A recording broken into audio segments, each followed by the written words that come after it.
Y'all, what's going on, y'all? What's going on? We are live. We just said, forget it. They don't really care about us. So we out here. We out here. They don't YouTube really don't care care about us, about us. bro. We out here. We just out here shooting the stuff. We was having a real good conversation. And we said, you know what? I think everybody would like to hear this. So even if you here with us, if you're not here with us, it don't even matter. We just gonna chop it up. You could chime in and let us know how you feeling today on this fine evening. Yes. Friday, It's Friday. holiday weekend. How y'all feeling? Oh yeah, it is the holiday weekend. Mm-hmm. Chilling at the Holiday Inn. No.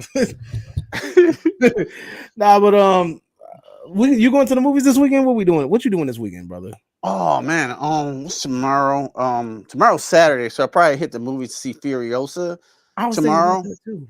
Yeah, I probably hit that in the morning, do an out of theater reaction, and then Sunday is my son's birthday, so we'll probably be doing some shit there, and then Monday, um, oh yeah, I got to film this CrossFit video, and I got to do the CrossFit workout.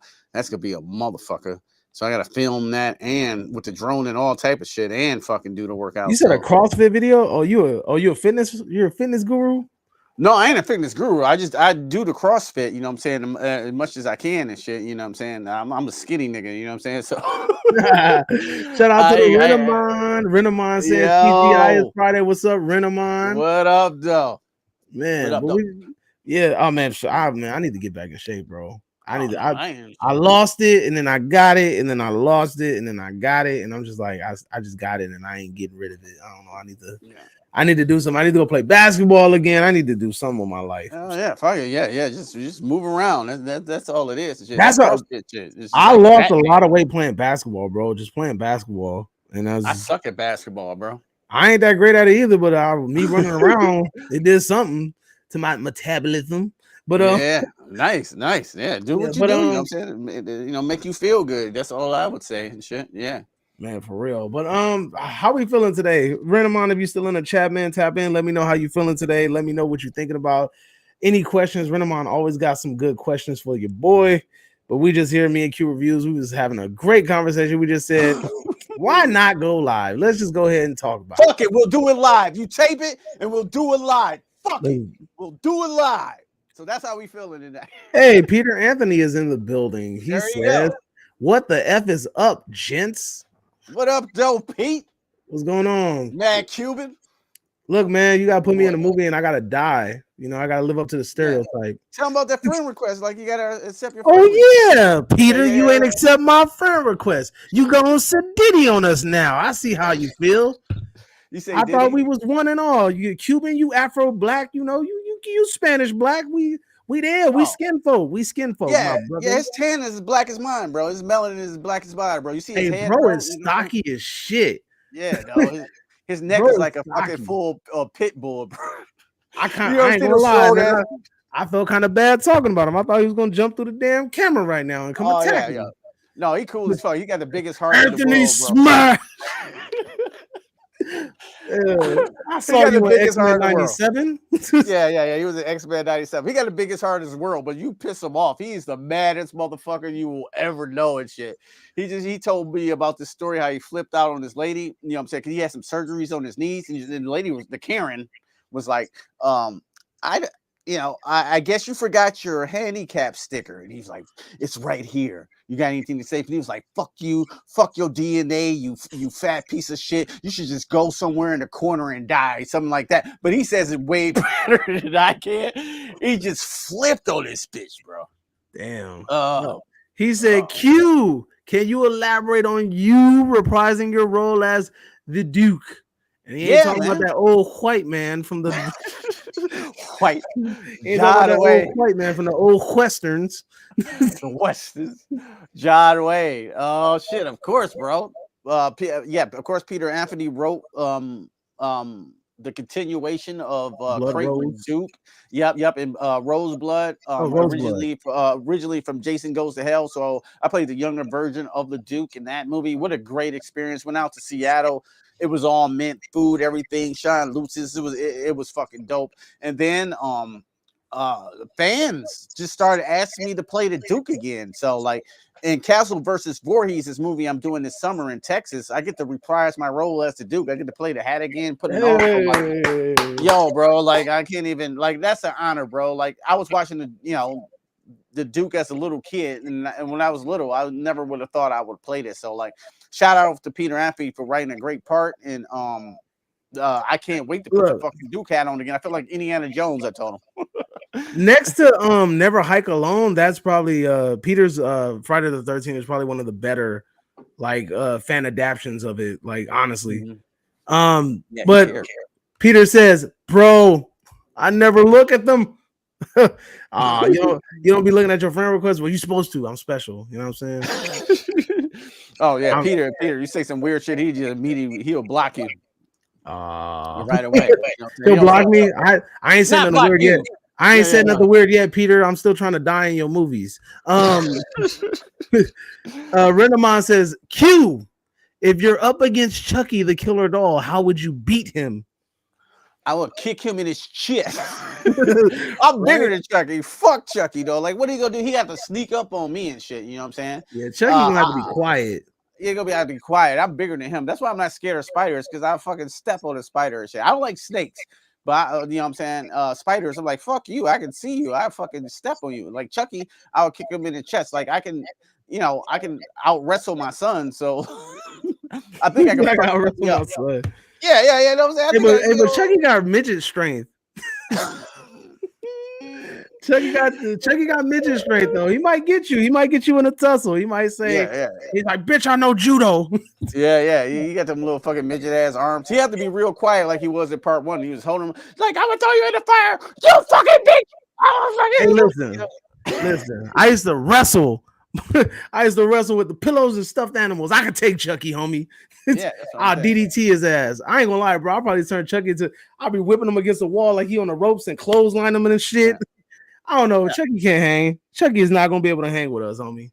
I was never scared of Chucky. Remember, like all the when you were like little coming up, everybody was scared of Chucky and shit. I'm so scared of Chucky. I'm like, fuck that nigga, bro. You know what I'm saying? Like, fuck. It's because he's a doll, bro. It's just because it's an inanimate object that you can find anywhere. Not that particular doll, but just you can find dolls and toys anywhere. Like.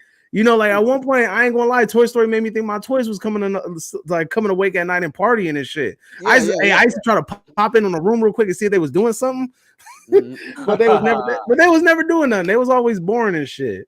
But quick story about that said, what's your Facebook? I got 1,000 requests. Damn, dude, sorry, Mr. Popular. Man, Mr. Cuban Colossus over there. He do like Colossus. He had metal on his shit. He would be like Colossus. Hey, for real though, bro, built like Colossus though. All you need is the Ukrainian accent or Russian accent, or wherever he's from. My Facebook name is Walt Lavoie. That shit probably been in your request so long it died. Facebook probably just deleted it already. Like he don't know this nigga. He don't know this person. But I have these toys. I be thinking they moving around too. I got a Chucky one up here from. I think it's Bride of Chucky, and that motherfucker just be moving the fuck around, bro. It'd be like freaking me out. Like I knew it was right here, but then it'd be over there. Maybe it's in my mind or some shit. I don't know. I got a funny question, right? So NECA released a life-size Megan doll. Would you buy that shit?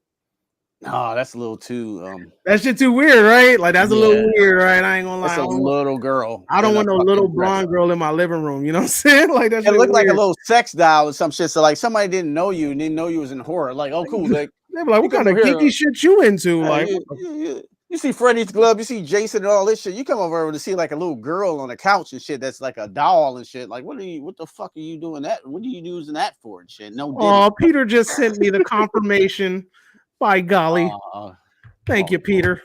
Shucks. I'm not fucking with no Megan doll in my house, bro. Nah, man, fuck all that. Nah, Megan, she ain't even that cool. I'll take a Megan machete, that little thing that she took off the side of the little copier. I'll take one of those. But those are shit you used to have in school, right? You remember they just cut the paper, right? Yeah, exactly. That's what they from. I'm old. Yeah. Oh, we still got them, bro. My school outdated, but we a little old school. But Peter tapped in and said, Q, you would bang the shit out of that Megan doll. Don't let him fool you now. Dang. He trying to play you, Q. He trying to play you. He trying to play you. I want to fuck the Megan doll, though. My wife has large eyes too. But He was like, now Angela, that's one.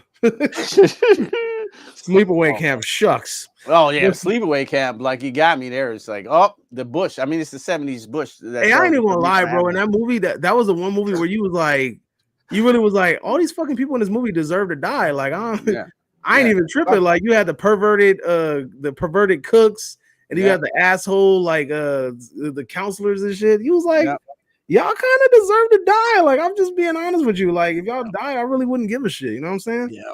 It all changed when the dick came out, though. I was like, God damn. I didn't even know what I was watching because I'm we gotta talk about Angela's dick popping out and shit. You know what I'm saying? Bro, no, that is not. I don't even think the dick was the problem. The problem was the shit. Yeah. What is that? Why are you making that noise? I was disturbed. I was watching that with my grandmother and shit. She loved it though. My grandmother was was back there laughing. Oh, yeah. You know, my grandmother was a big into horror. Like she was the one who watched The Exorcist on repeat. So I was desensitized by the Exorcist. I probably told this story before, but like, yeah. So she was into the Angela dick and shit. But I was like, I don't think I'd ever seen a fucking dick like that with all that hair on it before. You know what I'm saying? I don't even think, you know, as a child, I don't think I seen my dad's dick like, you know, like that and shit. They used to hide it and shit, you know. That was all running around. The first time I seen a dick, I was like, that's a full man dick. And the Sleepaway Camp. I see. Like he always kept it in a Diddy towel. Yeah. All right, yeah, we can't do that. Facebook gonna shut us down for that. I'm sorry. We get Diddy towel. One joke, the Diddy towel, one joke at a time, just one joke at a time. But but seriously though, dude, yeah, when we were talking, we already talked about it, so y'all gonna have to tune in. But Blumhouse got another property. We'll talk. You'll hear about that much later. Another property. So, how do you feel about Damien Leone as a director and a special effects artist? Damien Leone, why I know him? The director of Terrifier. Oh, as a director and I mean, like that's independent filmmaking, and they pushed the bar for special effects and horror. Is Terrifier a great movie? No, it's not really. You know what I'm saying? To be honest with you, it's not a great movie, but it has great fucking spectacular special effects. And Art the Clown is a horror icon. I don't think the movie's great, though. You know what I'm saying? To be completely honest with you, but I think he comes from where we come from, you know what I'm saying, from the 80s, and he respected that, and that has been lacking in the game for so long. So when we see it, it's even pushed more than what we grew up with and shit. When you take a fucking plate full of mashed potatoes, grab it and punch it through a bitch's face and shit, I'm like, hey, pour salt and bleach. Yeah, the salt and bleach and the shit, like that changes the game. Now this is like straight up Mortal Kombat, and I love it. And the reason I brought it up is because apparently Sam Raimi has allowed him or partnered with him to work with his company to release one of Damien Leone's other projects. That's good. So Sam Raimi has blessed this man with the opportunity to release something on Sam Raimi's with Sam Raimi's production company, I think. Mm-hmm. So I think it's under a director role, if I'm not mistaken, or I'm not 100% sure, but he's definitely collaborating with Sam Raimi. And honestly, to me, that gives me a high hope for people like you, for Peter, and all the other smaller film directors out there that, you know, they'll get their opportunity to shine because the love for these films is unanimous. Like, people really love them. You know, it's out there. Like, you guys got tables at conventions, bro. You know what I'm saying? Like, that's just tight. Like, that's dope as hell for people to ask you, hey, you're freaking Duke, give me the autograph. Like, that must be amazing, bro. Yeah. It's like, I was at the Connecticut Horror Fest with Pete. I got and Pete, you know, is a huge Friday 13th fan. So I went outside to smoke a cigarette and talk to my wife. Came back in, and I couldn't get in the house. We worked all day and I was so tired. And I was out there for like 3 hours sleeping on his Friday the 13th mat in front of his house and shit, though. You know what I'm saying? But the next day we went back and people were asking for my autograph. I was dead asleep because I was up all night, though. But like, I got up, you know what I'm saying, to sign every autograph that the fans came up with. I can't even believe that, you know, someone wanted my autograph as the Duke, because I'm a fan of the Duke. I'm a fan of this property and shit. I'm a fan of Friday the 13th. Like, Jason's behind me. It's more Jason shit up there in my living room. You know, so like, you know, it's just I can even. Yeah, it's just awesome, bro. That's dope, man. That's dope. Yeah, that's dope. So Peter tapped in and said, I have the whole story on what happened there. She told me on the phone. I think he's talking about Felissa Rose, if I'm not mistaken. Felissa Rose. And then he tapped in and said, facts. I'm pretty sure he's talking about what we talking about. About you sleeping on the floor and all that good stuff.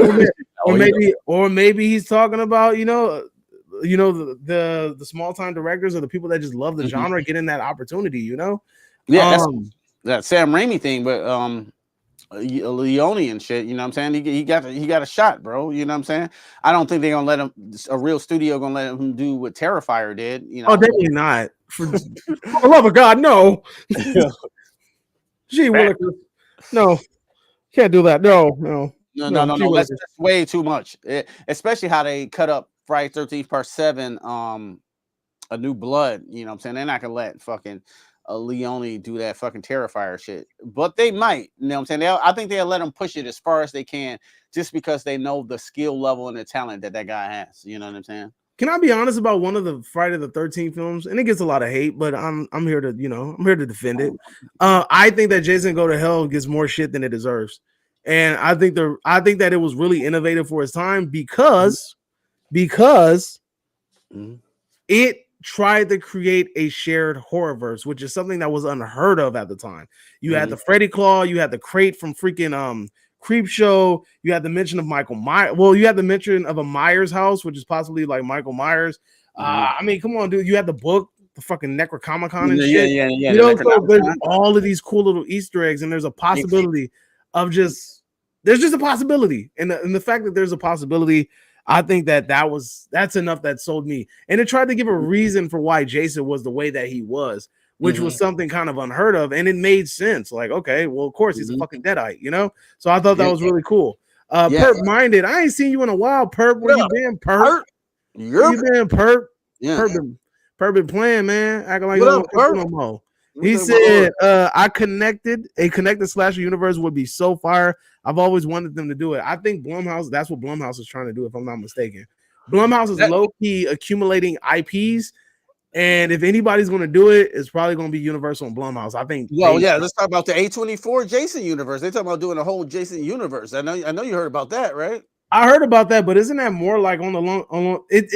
When I read the article, it just made me feel like we're about to basically sell the shit out of Jason merchandise. We're about to corner every avenue of Jason that we possibly can. That's really what it felt like. I wasn't 100%. I got to really reread the article, but that's what it is. The general kind of quick glance through just felt like we're about to market the shit out of Jason. So be ready. It's no movie. It's no movie in plans as of yet, though. But like, since that lawsuit went through, like, I think they're gonna start whoring Jason a little bit, because like I think on the 28th it's a game that's coming out. It looked like almost Super Smash Brothers with Jason in it. I don't know if you've seen it. It looks fun though, you know what I'm saying? No doubt. But like so this is the first thing I think they're trying in the universe. It looks like the A24 series is still on. They fired the guy from Hannibal, Brian Fuller, I think his name is, and now they're going in a different direction, which I think is more Jason. Which I think is a good thing, because I think they were focused the first season around the mother, but like, who the fuck want to see that? A whole season about the mother? We've seen that already. Yeah, we don't even go back and watch the first Friday the 13th because we don't give. I mean, it's cool for its time, but like we want to see goddamn Jason Voorhees. That's why we all here. Who's here? Hey, remind me, please, somebody in the chat or Q, please remind me when we come back to people being let go. Remind me to come back to Exorcist Believer. Sorry about that. Go ahead. Continue with the Jason Voorhees. No, all I'm saying is, like A24. I mean, just the Jason universe. So it's licensed out. So I think the first thing we're gonna see with Jason Voorhees, on at least streaming wise, is gonna be the show. And they rewriting the whole shit, or they throwing out that old dude shit. So like we don't get more shit with Jason Voorhees. It's that game coming out.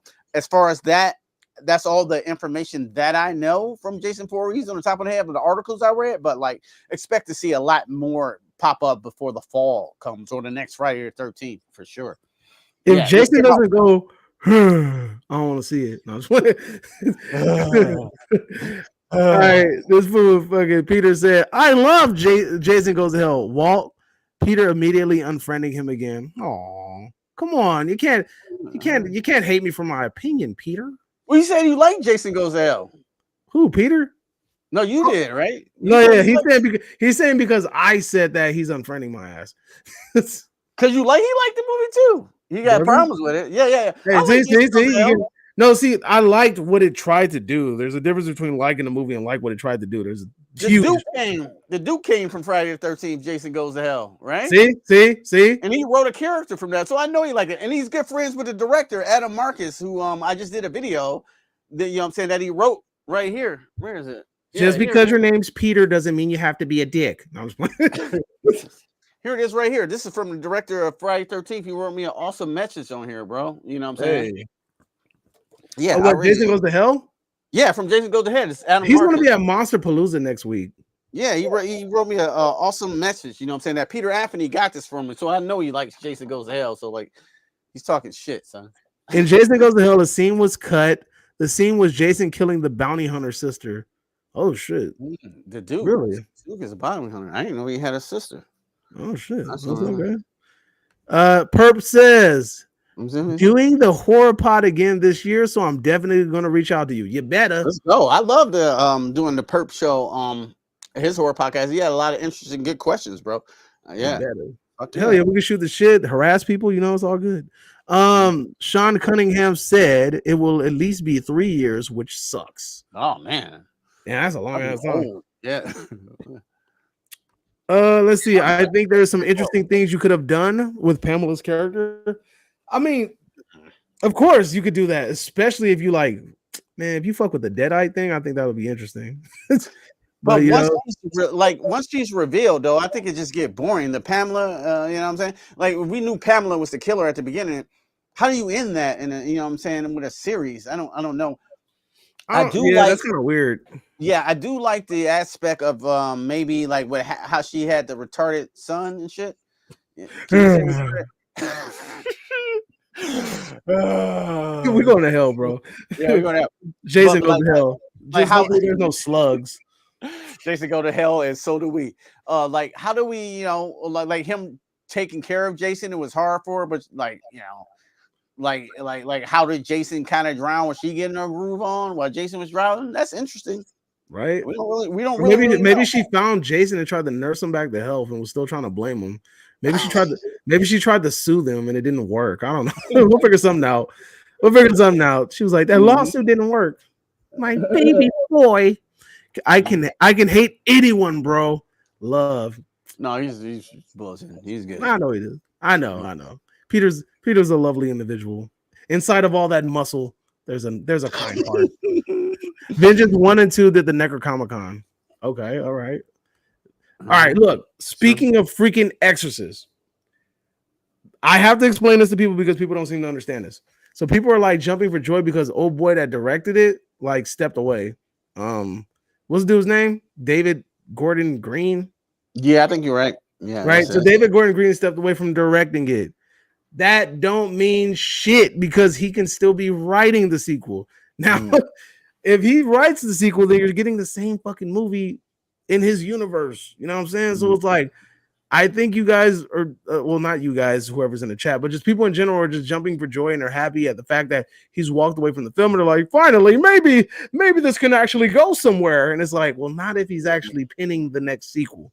You know what I'm saying? So like, and I think we have to get out of this habit. Like, directors and writers are two different things. Like, I don't mind the directing that he did in Believer, like the cinematography. Like, I don't mind it.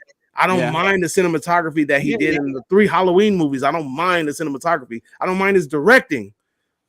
The point, what I do mind is his fucking horrible writing. That's what I mind. You know what I'm saying? Like, like, look, I was like, all right, I can dig Jamie Lee Curtis being like, a vengeful old lady, cool, whatever.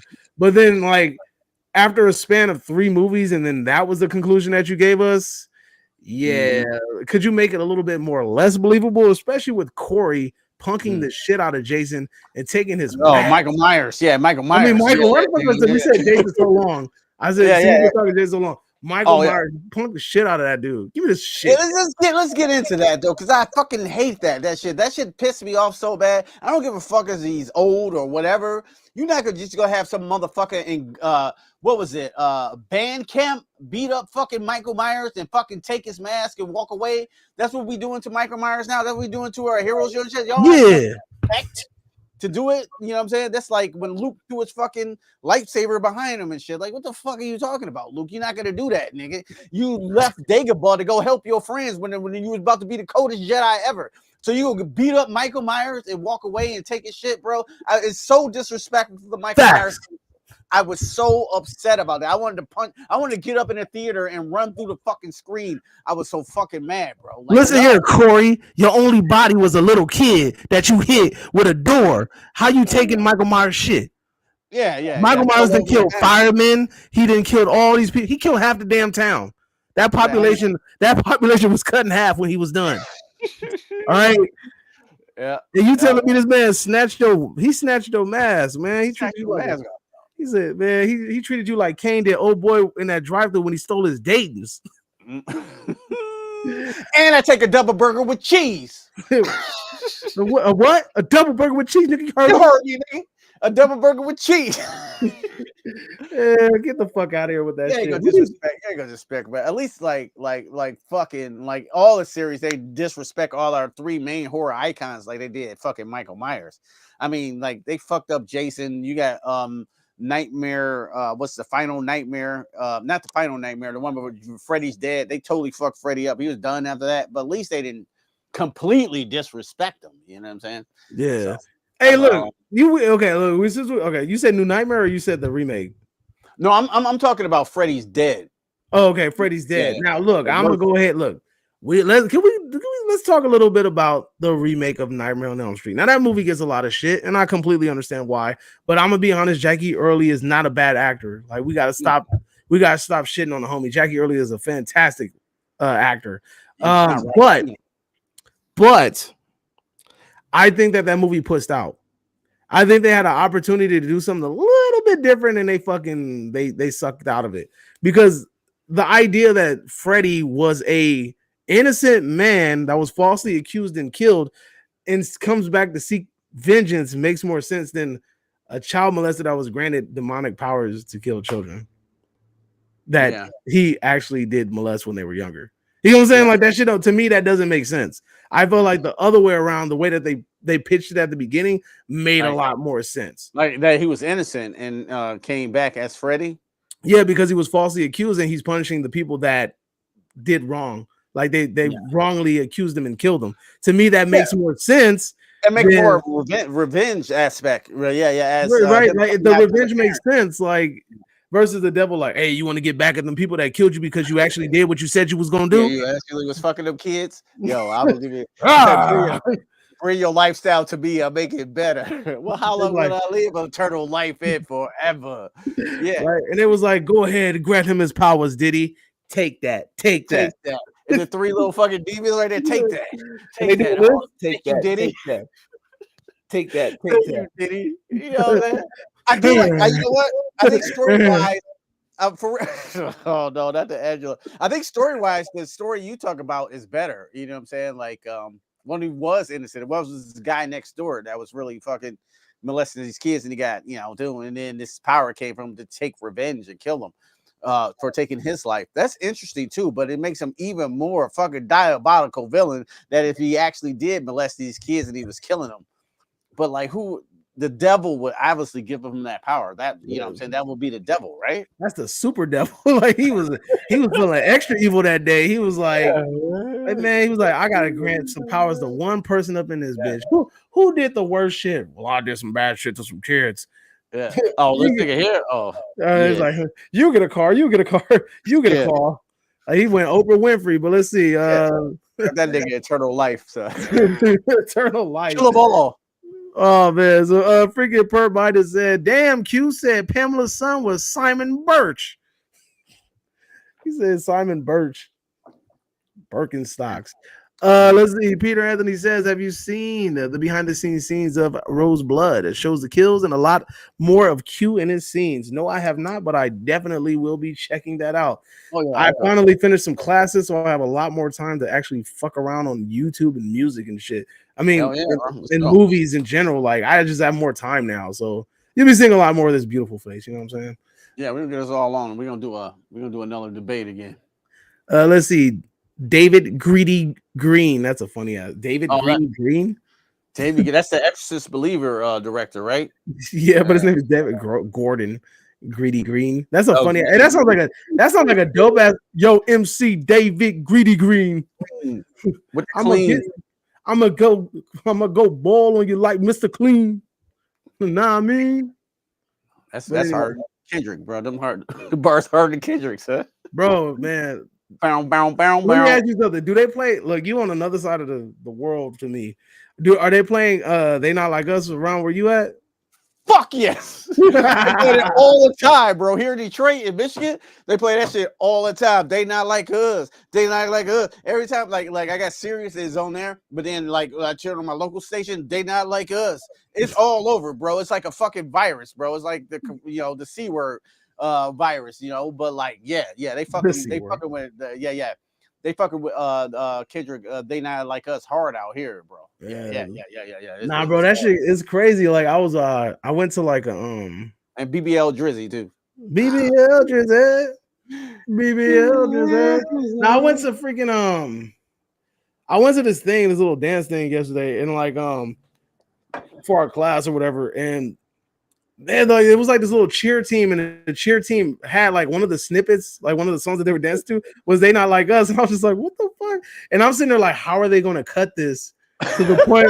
Like, how are they going to make this work? I was like, because frigger ass nigga, you was 69 God. I was like, how are they going to cut this? Bro, for your live? Because it was like step this way, step. Then it cut, and then it did something else. And it was like, are you stopping? Are you mine? And then it stopped, and then step away. And it's like, it just kind of did that. It kind of looped that. I was like, all right. So what they say when they say, oh, V-ho. Oh, V-ho. Yeah, I was waiting for that. I was like, are they going to say it? Because I'm about to yell that shit at the top of my lungs. Yeah. Some fucking teenager shit. Is this appropriate? Shit? Right? I'm like, hold the fuck on. Like, this is a song about a man that's Diddying. That shit hard. Of course, you're out there in LA. So, who you think won that one? Man, Kendrick all day, brother. And the only reason, listen, and this is the thing. Everybody keeps saying like, oh, both artists, they like both like kind of was like lying about each other. All right, sure, whatever. Like we can say that, fine, whatever. But I mean, I felt like Kendrick had more quotables. Like there's more funny shit that Kendrick said that was more like catchy, like the oh V-ho and the A minor. Like, I mean, come on, like I mean, dude, and then like it was over after that, yeah. You don't want to work with me no more? Okay. And then like yeah, okay. I think Euphoria is the hardest diss song to me. I like, you know what I'm saying? Headshot of the year. You better walk around like Daft Punk. That was hard. I was like, when you see Sexy Red, I believe you see two bad bitches. They get competition. You probably want to pop ass with them. Like, and then he did a song with Sexy Red. Yeah, then he did it with Sexy Red, popping ass with her. Right? I'm out of here. That's it in the video. My battery about to die, so I'm going to change it. But like, god damn. And then he did a video with Sexy Red to BBL Drizzy. BBL Drizzy. That shit was funny, bro. But yeah, Kendrick murdered him. Bodied him. Murdered. It's a murder. Yeah, for a whole weekend. Like, oh, this nigga, I'm making a video. Like, oh, this nigga Kendrick got another song. Yeah, like another one. Editing. You know what I'm saying? Like, he got another one, like another two. Yeah, he was chewing. It's just the lyricism was on a whole nother level. Like, you know, and I mean, Drake is not a bad lyricist. No, he made good songs. His beat selection is really well. Like, he's really good at beat selection, but Kendrick murdered his ass. More quotables. Renamon says, do you think Sleepaway Camp could get a remake or reboot? Yes, because we just talked about another B movie that's getting a remake from Blumhouse that I didn't expect to come down the pipeline, but kind of, I guess, because I think they recently released a book. So And there's a lot of merch coming out from that. Let's see. What else? Thank you, Renamon. Per mine and giggling. We said a lot of funny stuff, so I don't know what. Let's see. Has Blumhouse become the Disney of horror with all these remakes? Well, yes and no. Yes and no. The reason why I would say yes is only because Disney doesn't put out as much good quality as I would say a Blumhouse does. That's what I think. I think the only thing that Disney put out that was good quality is X-Men 97. That's what I was about to say. X-Men 97, pure fire. It's pure fire. It's 100%. But you got a team of people working who really fucking cared about that. So that's almost a different division. You know what I'm saying? You got somebody who really gave a fuck. I watched the making of it today. Like, these people really gave a fuck about. They brought the old people back and the new people back. They really gave a fuck. But right, you know what I'm saying? Other than that, with the Disney, especially with the superhero shit, they don't give a shit. They just kind of were until they started losing all their money. They was just like, you know, throwing anything at the fence and hoping it sticks and shit. Because Ant-Man and whatever, Quantumania, everybody forgot about that shit. The Marvels, people forgot about this shit. And you know what I'm saying? And they lost millions and millions of dollars. Indiana Jones lost a lot of money and shit. And it didn't come close to his budget and shit. So they was trying to throw shit at the wall and thinking it sticks. And they forgot about the quality. And they forgot that people go to the movies because it's special. Sorry about my battery. I'm about to switch it now, bro. Hey, let me know if you need me to send you another link, but the link should still be good, though. Yeah. I think I could just switch my battery right quick. You might have to hold it down for 1 second. I'm always holding it down. I answer questions while you're doing that. All right. So, so I think, like I said, like we said, the Blumhouse, Disney, I think that's a harsh one. I think Blumhouse has more misses than hits. But at the same time, I mean, there's more potential there, mostly because Blumhouse, they recently went with Atomic Monster. So those two, James Wan and Jason Blum coming together, I feel like the possibility is there, the potential is there, but the execution needs to be on point. That's a great question. He said, though Blumhouse makes better remakes than Disney, possibly. I mean, Disney got Mufasa coming out. And then freaking Perp says it was over after Euphoria. It really was. Once he started coming in and going, that little reverse talking, it was a wrap. It was over. Let's see. Face smiling, blue face smiling. Oh, that's a little whale thingy. All right. Hey, that's my sister. Hey. Tariva the Diva. Let's see. You hear about me? It's true. I'm a phony. Good point. But oh man, my camera. Speaking of X-Men 97, when you come back though, when you resurrect. Yeah, I gotta resurrect. My fucking camera's being stupid. You gotta resurrect like Gambit. Oh man. Oh no. Spider-Man. Hey, Gambit had one of the most epic death scenes ever. That shit was gangster. We spoiled it if people ain't seen it now, but I don't care. Look, man, that show been out long enough. It's been out long enough. That was episode 5. You should have been there already. You should have passed that already. I'm sorry, but look, Gambit's death was one of the most iconic death scenes in animated history. Bro charged up that Sentinel and was like, boom. That should have been the game plan since the beginning. Didn't he? That should have been the game plan since the beginning, though. Like, you should have been trying to charge this big ass robot. He went on like a G, then Rogue snapped too. You know what I'm saying? That's what I loved about it. A Rogue snapping this season was fire. Like, I know like there's probably some people out there mad, but they gotta understand Rogue is an OP ass character. Like, Rogue is hella OP. I forgot she was that OP, bro. You know what I'm saying? She has Miss Marvel's powers, dude. She's OP as shit. But the only thing about it is that I really wish we get to the area where freaking Rogue becomes real OP, bro. Rogue gets so OP in the comics that she doesn't even need to touch you to take your powers. Damn. Like, it gets to the point, like, her standing near you, she could take multiple people's shit at the same time. Like, she's in full control. It's wild. Oh, she like, damn. That's why her and Magneto like make a good couple. Yeah, Magneto over here. You know what I'm saying? Magneto was hitting that shit from the back. When Magneto was hitting that shit from the back, she had the old X-Men ass. I believe you see 2 bad bitches. Sorry. Stupid. Yeah, Magneto was crazy. I'm starting to find out why the fuck they have Magneto in his drawers though. Because he Magneto, that nigga's a pimp. Right, he was just like if you want to, you must strip me if you really want me to. I was like, why is he naked? Like, bro's really walking in the Antarctic butt ass naked. Like, He got revenge in his underwear, bro. That's like this. He on his Walter White shit. Whatever. Yeah. Gangster shit. He could pull any. Magneto could pull any bitch with that voice he got though. Who pulling more bitches, motherfucking Professor X or Magneto with his? Hey, voice? look. Let me be honest with you. Did you feel like the dynamic between Professor X and Magneto was a little odd at sometimes? It was. Like, A little odd. it felt like it felt like a little lovish. It felt very Don Mancini-ish. It felt very Don Mancini-ish. He was like really. Bro was really in there, like him with that intimate ass conversation that they had in the little room, and then like freaking all of Magneto's bastardized children on that boat. Like he had all his bastard children on a boat. They was really out there yacht selling. Like I was like, what's going on here? He had everybody. He had freaking Quicksilver, Wanda, and Polaris, and they was just right there, just like, you forgot about his father. But anyway, yeah, it felt like there was a little intimacy between him and Xavier. It wasn't Chucky. It wasn't full on Chucky. You know, I'm saying season 3, but you know, they was getting, they was loving. Did you used to watch Malcolm in the Middle?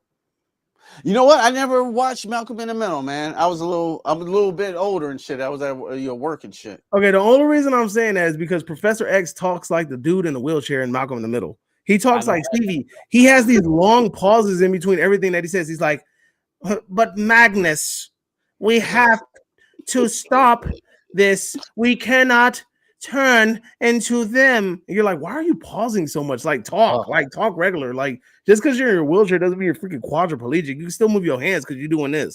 Like you have full access to the rest of your body. Stop acting like you can't like you can't use your throat muscles. Like stop.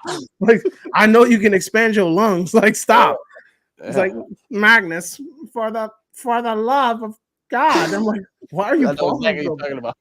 Why are you pausing? Hey, I was so happy when Magneto told him to shut up, though. Shut your stupid ass up. Shut your bitch ass up, nigga. For real. Yeah, it was hard. But yeah, that shit was crazy. Let's come back in. Let me see. All right. Let's see. It says, let me fix this. There we go. This is 97 was good, just didn't fall in love with it like everybody else did, but I'm definitely looking forward to season 2. And if they improve on the things down the line, what things are you specifically looking for them to improve? I'm curious. I feel like there was some storylines that felt like filler. There was a lot of filler in that, but yeah.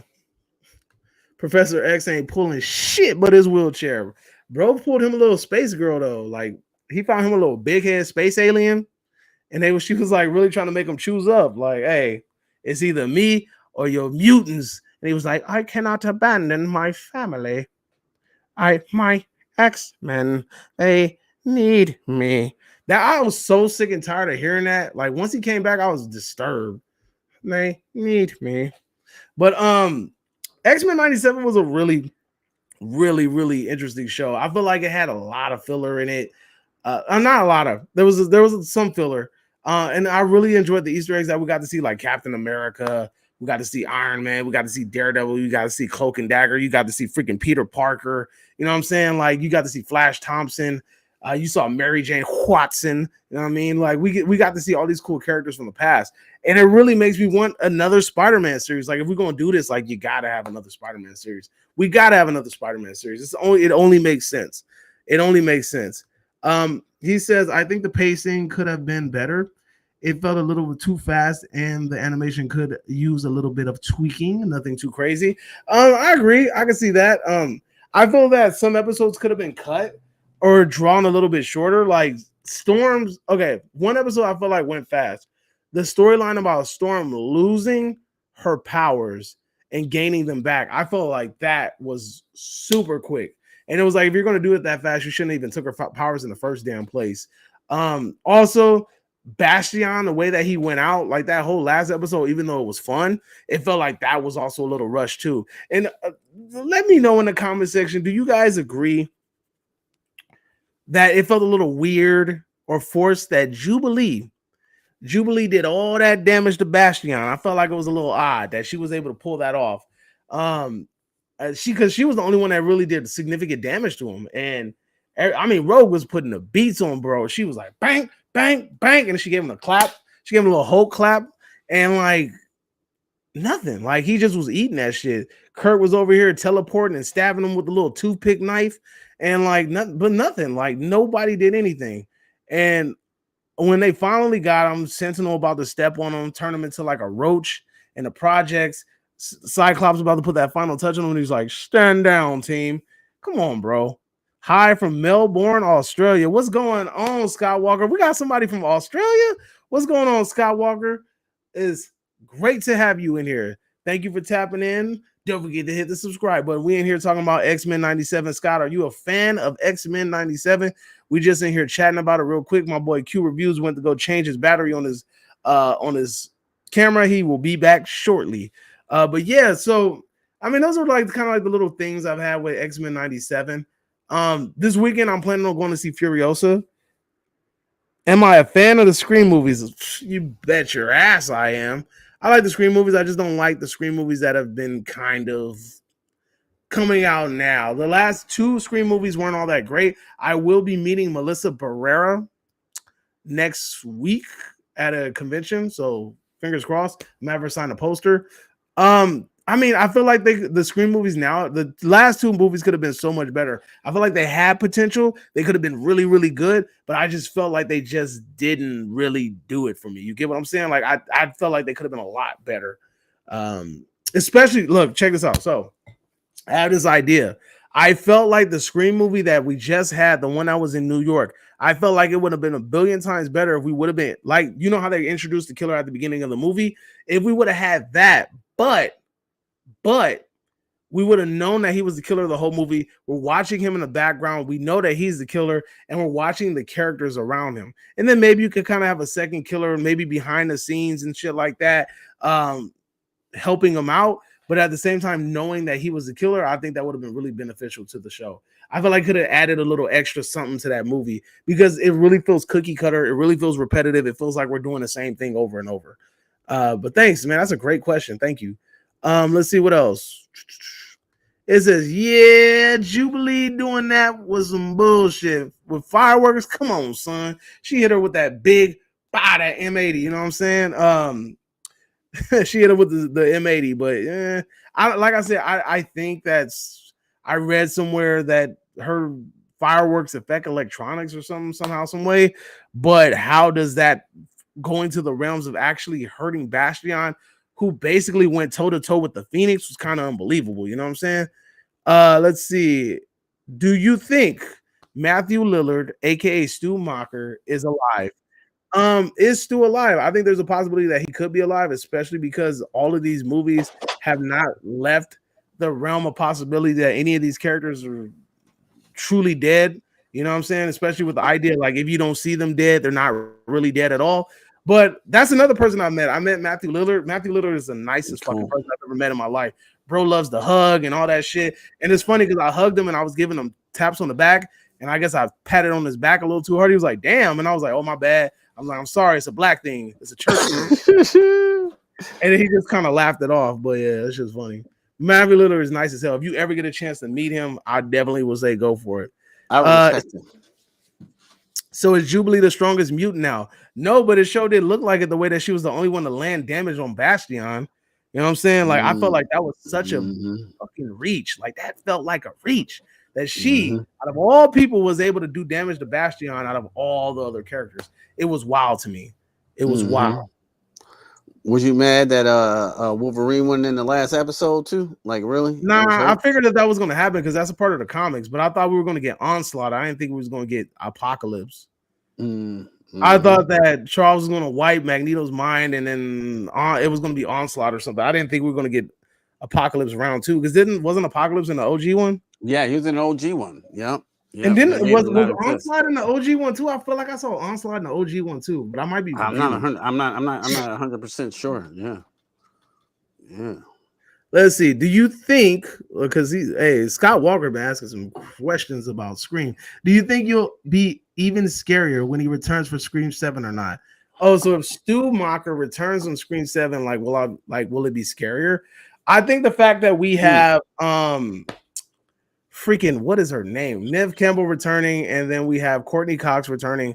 I think a Stu Macher return would be kind of cool. I'm not even gonna lie to you. I've seen like mock-up images of somebody showing like what a Stu Macher would look like if his face was all messed up and shit like that. Yeah, and he survived. I've seen it. It looks really cool. Like the concept looks dope.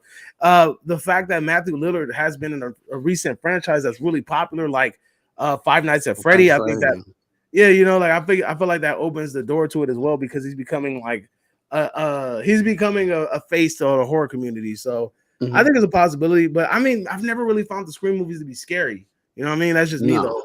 They're fun. They're fun as hell. I love the who done it. You know what I'm saying? But they're just not really scary. Speaking of this fool, Jody's Corner's in the house. That fool said, "How come you didn't do any X-Men reactions?" I mean, you know what I'm saying? Joe? I mean, I'm not a reaction person. Reactions don't do well on my channel, but I was planning on doing a review, even though I just kind of did an impromptu review right now. Yeah, but I still want to plan on doing it though. But Jody, we was just talking about you, brother. We was just talking about how YouTube puts us at the bottom of the barrel, and they don't like us. The whites. The what? Yeah, the whites. The cool whip. The cool whip. In front of us. Yeah, we was just talking about how like our channel should all be a lot more successful than they should be, and you know what I'm saying. But it is what it is. Let's see. Out of all the Spider-Man movies, I believe Tobey Maguire's Spider-Man is the strongest. I mean, possibly he had the more strongest. He had the best feats, I guess, right? Yeah. At the beginning, though, in Civil War, which one was OP? Tom Holland. Tom Holland was OP and shit. Like, he's been Winter Soldier's arm and shit. Oh, this is cool. Like, without a thing, he was like Superman in that movie. But then they kind of dialed him back. You know what I'm saying? They really did. Other films. Yeah. But another thing too is that we always have to keep in mind, Spider-Man never goes 100%. So we have to always keep that in consideration. It's in tune with the comics. Spider-Man never goes all out, because if Spider-Man goes all out, a lot of these things will end a lot quicker than they should. I mean, I don't know if you guys are familiar with a comic book where Spider-Man beats the shit out of Kingpin, and he damn near leaves him like crippled. It's crazy. But yeah, it's like Venom though. Like Venom taking it to that extra level though. You said too. Like, yeah, Venom the anti-hero. I wish that movie was done a lot better. I'm so disappointed about that. They did him great in the video game though. Like when you finally got to play as Venom and shit, it was so powerful. I was like, just killing everybody, just grabbing people, eating them and shit, throwing it. It was so goddamn fun, bro. Like, I want the whole game to be like this and shit. I would just want to be Venom. He was so dope for that bitch, bro. You know what I'm saying? Now, Carnage. Did we get that? Kill people. Man, dude, Carnage is a serial killer, bro. We gotta. Yeah.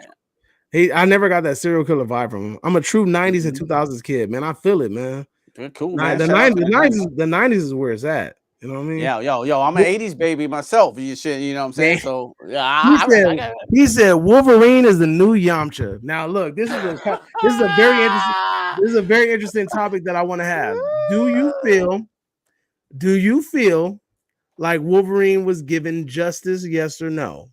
No. I feel like everybody had their shine. I think he had a shine too. I think when Wolverine really had a shine, when everybody was having their shine at the same time, when they was out there with them Sentinels and Gambit hit him with the fucking kinetic shit on his fucking claws and shit, and he jumped out there, you know what I'm saying? It was doing this thing. That was dope. And then I think another when him and Kurt teamed up. Yeah, when they teamed up like that, I was like, oh yeah, that's Wolverine right there. He was still talking shit when he was falling out the sky, and he was like, I thought that was pretty good. Yes. I feel like everybody had their shine, but I feel like I feel like Rogue got more shine out of anybody in this series. Yes, she had way more displays of power, way more emotion, focal points, and a really good story. But the thing is, this story isn't necessarily about Wolverine. This story was supposed to lead us into the next arc, which is about Cyclops and freaking Jean in the past with their son. You know what I'm saying? And then also about, the X-Men in Egypt and shit with Apocalypse. I'm not very familiar with the Apocalypse thing, the Egypt and Apocalypse thing, but I am a little bit familiar with how like the Jean and Scott raising Cable and shit in the past. I know about that one, but I'm not really familiar about the other one. I think you're right. I think it was more of us. Yeah, I think it's more Scott, Jean, Magneto for sure, Rogue, and that's is their story, really. You know what I'm saying? The rest of them play background. Even Wolverine. I wanted to see some good Wolverine fucking backstory, but like that, I think it was smart on this first season not to fucking, ride Wolverine dick. You know what I'm saying? It's because it depends. Okay, so look. If they go where I think they're gonna go within the next 2 seasons, you're gonna see a lot of Wolverine because he have his adamantium strip. So I think that makes him Bone Claw Wolverine, and that sets off a whole nother series of events. Or they could go another direction where he could become one of the fucking horsemen of apocalypse. There's a lot of ways you can go with this, So I think within the next 2 series, you're gonna see a lot more Wolverine, but they're definitely going to finish off the Cable, Jean, and Scott arc. So you're going to see a lot of that. I'm just warning y'all off top. That's where I feel like we're going with this. Great question. Let's see. I know Jody said some other shit. Do you guys think Tobey Maguire should return and Kristen Dunst as well as another Spider-Man movie, or just leave Spider-Man No Way Home for Tobey's return?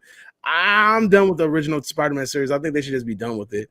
I feel like sometimes like you should just leave on a high note, and Spider-Man 3 was a terrible fucking movie, and let's not try to tarnish it more than that movie already did.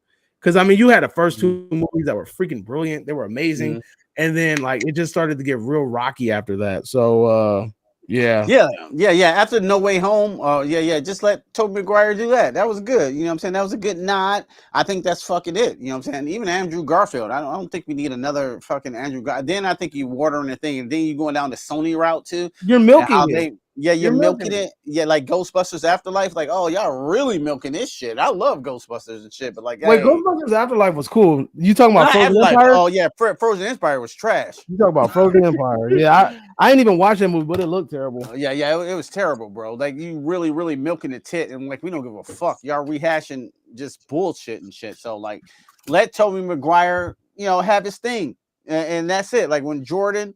You know what I'm saying? When he went to the Wizards, okay, that's cool. You know what I'm saying? But that's over now. So like, yeah, that's how I feel about Tobey Maguire and Andrew Garfield. Let it go. Listen to Undertaker. Let it rest in peace. Yeah, let it rest in peace. Even Tobey Maguire.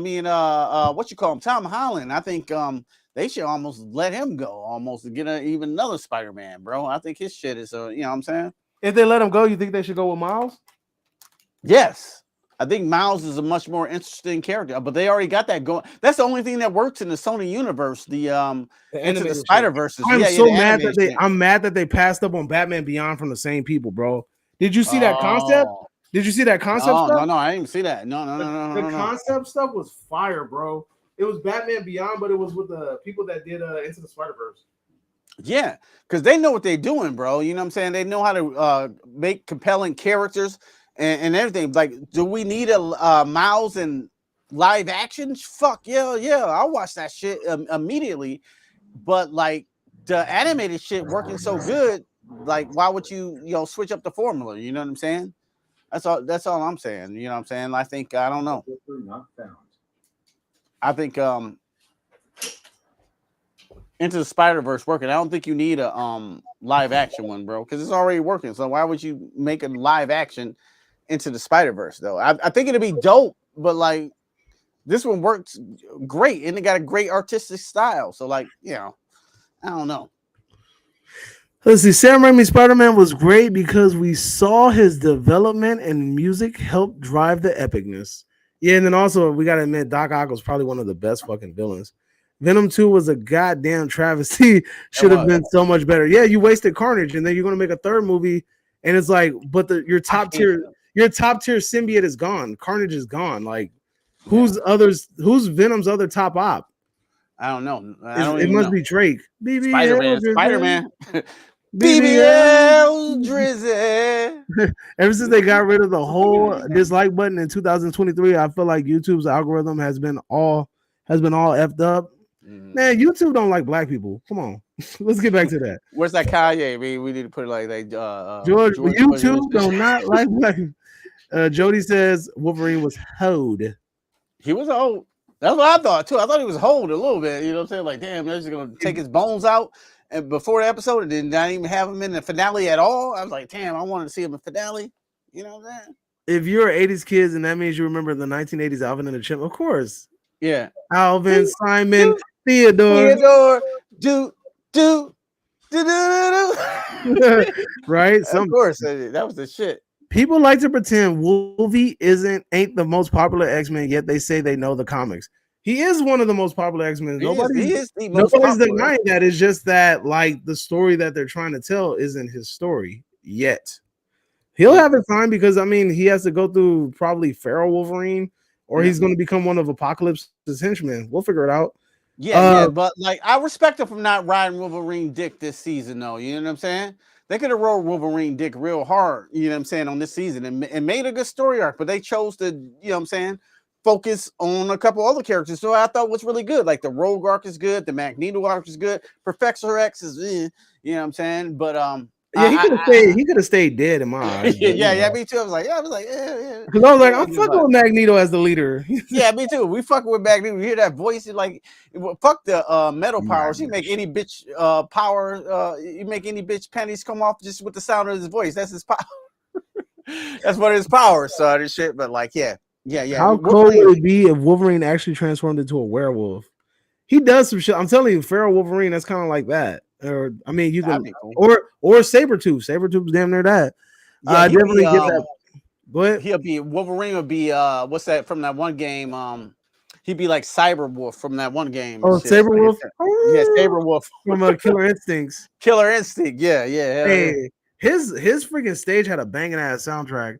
I definitely get that point that it's not the Wolverine show, but at least more with his character overall. I mean, look, I ain't gonna. The one thing that bothered me is the fact that Scott came up to this motherfucker in a coma and was like, "Don't you break her heart." I'm like, hold up, homie. Why are you telling him? I was like, why are you telling him this? Like, I get it. Maybe you're trying to, like, you know, amp him up, or like, you know, like maybe he'll hear you. Yo, bitch, what you on my dick? What you on my dick? I was like, what is going on here? Scott says, a few months after I saw Amazing Spider-Man, the one with the lizard, based on a lot of people think they should have made him more of a Tyrannosaurus Rex like Jurassic Park design. What do you think? I mean, that wasn't really a great movie to even begin with, to be honest with you. Like, Tyrannosaurus Rex. Yeah, I kind of didn't even like that villain choice, just because, like, I feel like Spider-Man has such an abundance of villains to choose from, and like him, the lizard, yeah, him, and then like Sandman. Like, I mean, I feel like there was some better picks out there, but what do you think? Of an idea of Tyrannosaurus Rex. Hey, Spider-Man. let me grab you. Little ass arms and shit. What are you two think of the idea of a Killer Ronald McDonald movie? I think that'll be pretty cool. Somebody got fired and gets revenge on everybody for getting fired. And he dresses up like Ronald McDonald? They gonna get the shit suit out of him, bro. When does Ronald McDonald hit public domain? No, never. It ain't never. Low as they sell hamburgers, fucking Ronald McDonald has never hit public domain. So, like, get the fuck out of here. You have to call him Ronald Solomon or some shit. There was a movie similar to that, right? And I just watched it. It was on Amazon. It's about this dude that worked at like a burger joint, and like he had a coworker that used to just fuck with him, and it was like this other coworker that was right there. And like the dude told the other coworker, like, "Hey man, chill out, leave him alone." He was like, "Man, fuck you," like, you know, like, leave him alone. He was like, "All right, whatever." So he goes to his car, acts like he's gonna take a smoke break. Bro comes back in with a 12 gauge and blows his shit away. And then like he starts killing everybody in the store, and then leaves the dude that was getting bullied alone, and then takes him on like a joyride with him around the city, like on some random shit. It's kind of crazy. Was that Good Burger? That was Good Burger too, right? that was Good Burger meets Training Day. Yeah, it's your training day. Are you a sheep or are you a wolf? Are you a sheep or are you a wolf? Oh! I know you like to get wet, Ronald. I know you like to get wet. Oh shit! Oh, that's really funny. Let's see. I would love to see a solo movie with the X-Men characters. Beast are making more Bigfoot-like, but more the movie. Okay, so basically, like, turn Beast into like a Bigfoot type character. He's too smart to be a Bigfoot. I mean, isn't Beast without the blue hair like a big? Don't he got big ass feet already?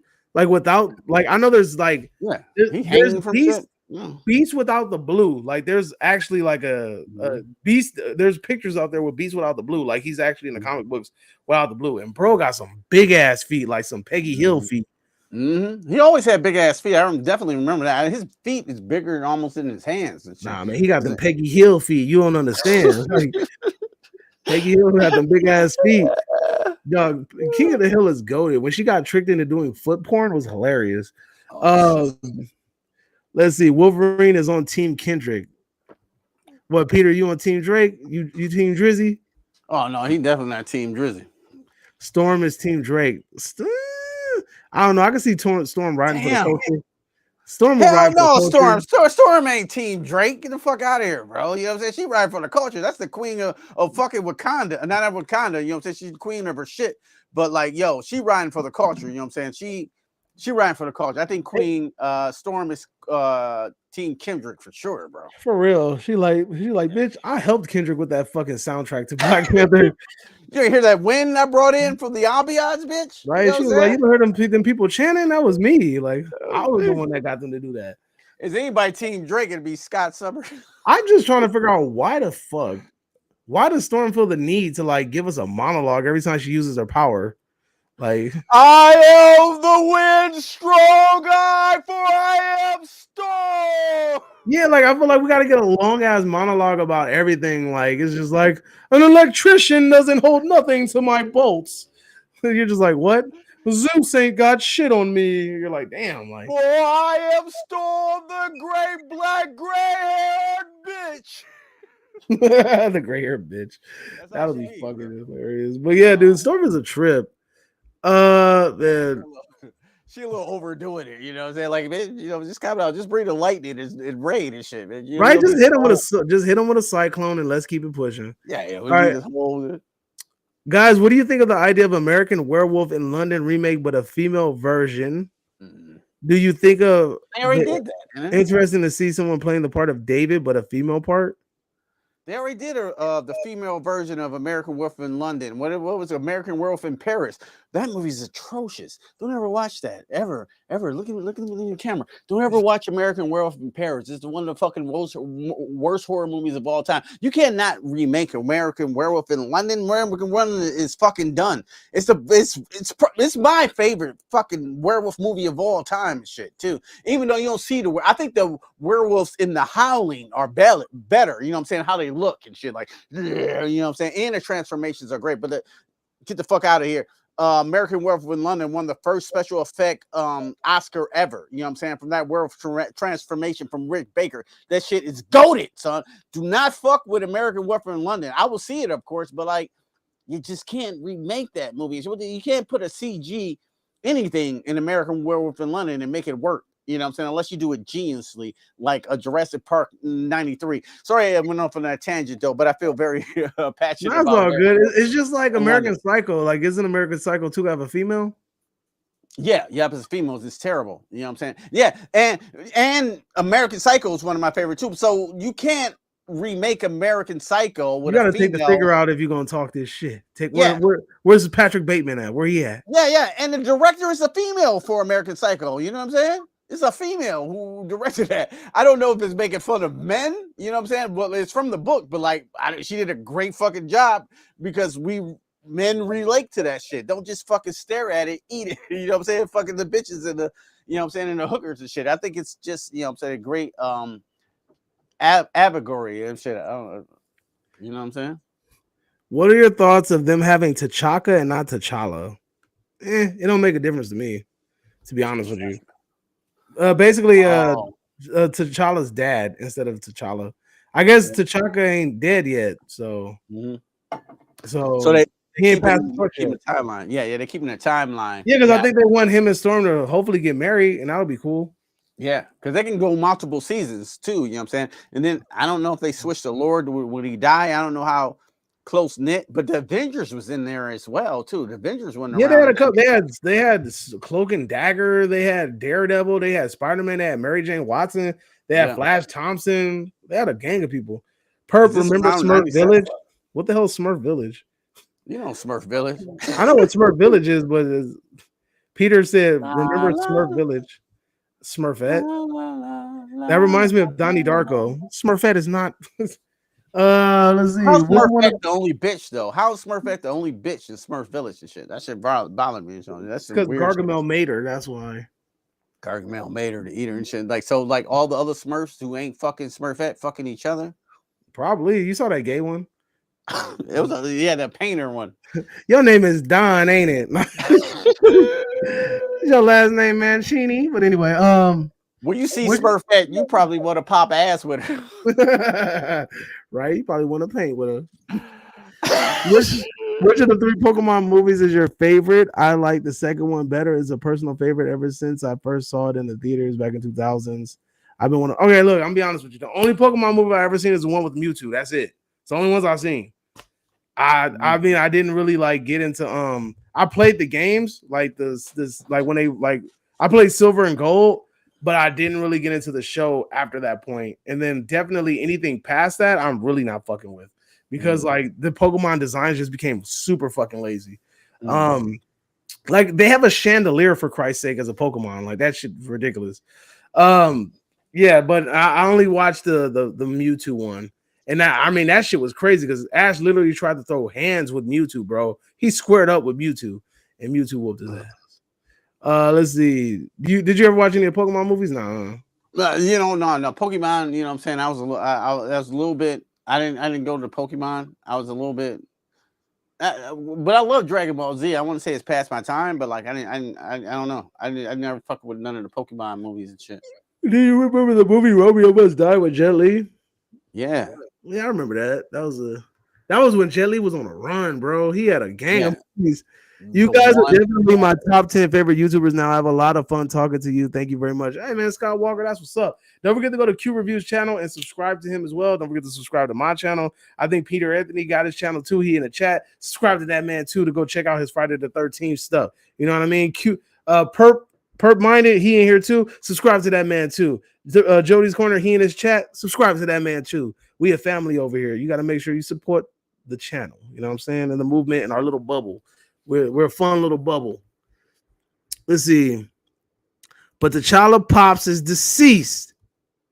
Because they confirmed all the animated stuff is canon with 97. So when T'Challa pops up in the Fantastic Four, he said his pops was gone for 10 years. What the fuck? Wait, so T'Challa pops up in the Fantastic Four, the animated series, and says that his dad has been dead for 10 years. But T'Chaka is alive in 97. I'm confused. I ain't even gonna lie to you, brother. I'm confused. You got me, bro. I don't know. I was amazing, brother. Amazing, brother. Pop only on occasion, brother. Man, I need a soundboard with a bunch of ass. Yeah. I need a soundboard with brother. Shit. Amazing, brother. After I heard that verse, now I want to say this. After I heard that verse, what he was, you know what I'm saying, smoking on top, I don't think nobody would have fucked with that guy tonight. You know what I'm saying? Right. Like at all. You know what I'm saying? Smoking on top 5. And when he came with that verse, 2020, yeah, like yo, don't fuck with that guy. If anybody fuck with him, because he said fuck this. He said burn your hard drive or something. He said fuck that single. Like fuck that single. Burn that hard drive. You know what I'm saying? That single. I think he said fuck your single, fuck your album, burn that hard drive. Burn that hard drive. Kanye changed his life, but me, I'm still an old school Gemini. Let me pop in this bitch. I was like, nobody would have fucking problem with that man. Nobody. Look, I'm gonna be honest with you. So check this out. I know a lot of people get mad at me for saying this shit, but it's the truth and it shows growth. At one point in time, Kendrick was a garbage ass rapper. I've been following Kendrick Lamar since Dub CNN, where that fool put out a song called Cali Niggas with The Game. And then he did a Top Dog ENT cypher with The Game as well. This is back when like The Game used to put all the TDE people on his mixtapes and shit. And Kendrick Lamar was garbage, brother. Like, I mean, he was bad. Like, it was amazing, brother. Like, he was garbage, brother. But yeah, because he was like, I remember he was like, I wish I could just pull it up right now. It's so bad. Like, it was like, he said something about like sitting in G5s, waving at dolphins, high flipper, the young one's about to deliver. I was like, that's disgusting. It was horrible. It was really bad. Like, just listen to his look. I will send you it to you after this, and you're gonna be like, damn, that's the same Kendrick. I'm glad he changed his name from Kendrick to K Dot because I ain't heard that shit. Nah, yeah, because he used to be K Dot, bro. That's when I knew him when he was K Dot. That's out in LA. Yeah, because he did Cali. Then it's like nobody knew who the fuck he was. The time when I was like, okay, he can spit, is he did this song called Corrupted, where he mimicked Corrupt's flow. And he sounds just like him. That shit is hard. Oh, you talking about Corrupt from the Dog Pound? It's the incredible. Lyrical, you can't see me like Nietzsche. To see me is gonna take a miracle. I'm here. Yeah. Hell yeah. Yeah, exactly. So it's like that. That came out, and then after that, he followed it up with Ignorance is Bliss and then Rigor Mortis. And I was like, yo, this dude could spit. And then like Keisha's song, High Powered, I think freaking Perp just put that in the chat. High Powered is a dope ass song. I see visions of Martin Luther staring at me. Damn. But, I don't know if I heard that one. I don't even think I heard that one. Yeah. High Power, 5-star bitches, 2 for thought bitches. And this shit is high power, nothing less than high power. Yeah, that shit hard. Visions of Martin Luther staring at me. Something about Huey Newton. I don't know. I don't remember. It sounds familiar. Yeah. Of course, I know Good Kid, Mad City. Of course. Yeah. Man down. Yeah. Oh, that shit was so hard though, bro. Yeah, I ain't gonna lie, that was hard. Where you from, my nigga? Fuck, where you at? Where your grandma stay? Nigga. That's some LA shit. I swear to you. Where your grandma stay? Yeah. And Cribs all got along. They probably put me down by the end of the song. It seems like the whole city gonna get me every time I'm in the street. Yeah. Now you know what's crazy though?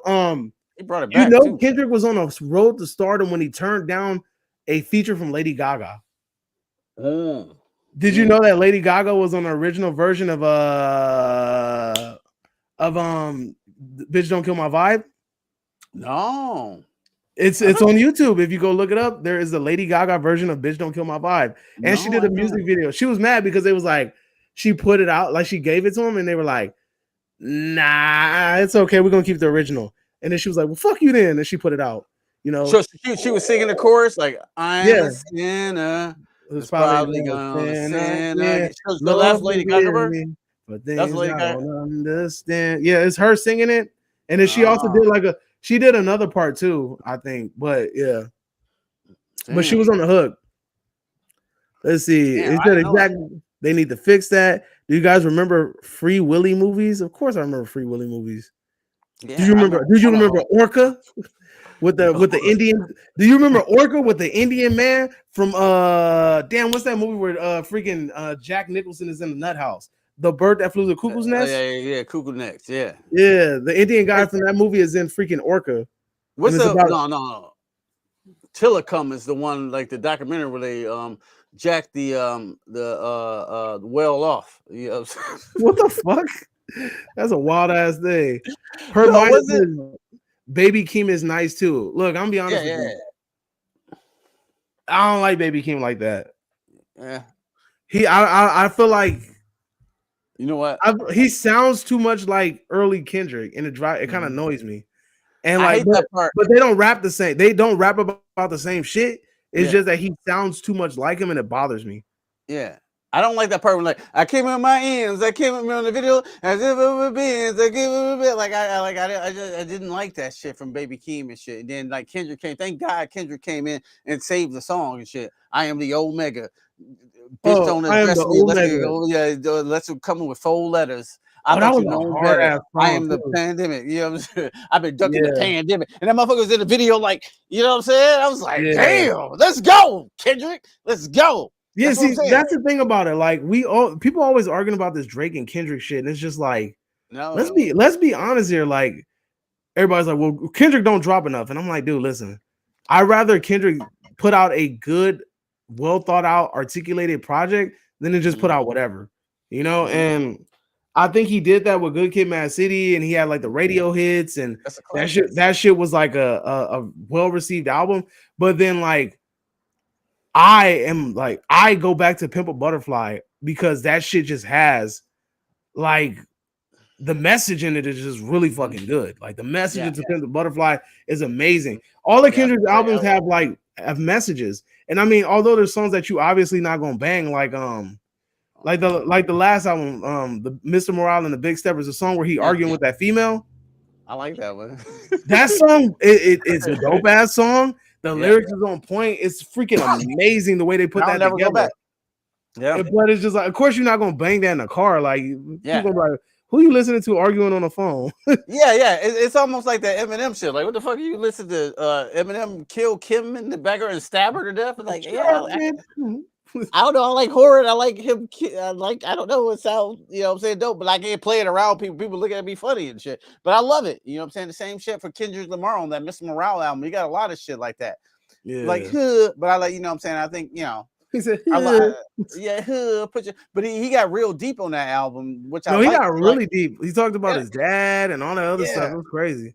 And I get into this weird spot of hip hop. I'm looking around like, I gotta be the only one that kind of like this, right? I gotta be in this bubble. Like, it's not, you know what I'm saying, Sexy Red, boom, boom, boom, boom, popping my ass, showing my pussy. So, you know what I'm saying, I'm in this real weird bubble and shit because I kind of like this other weird shit, you know what I'm saying? It's not as direct. Because he was talking about his auntie. He was like, my auntie is a man now.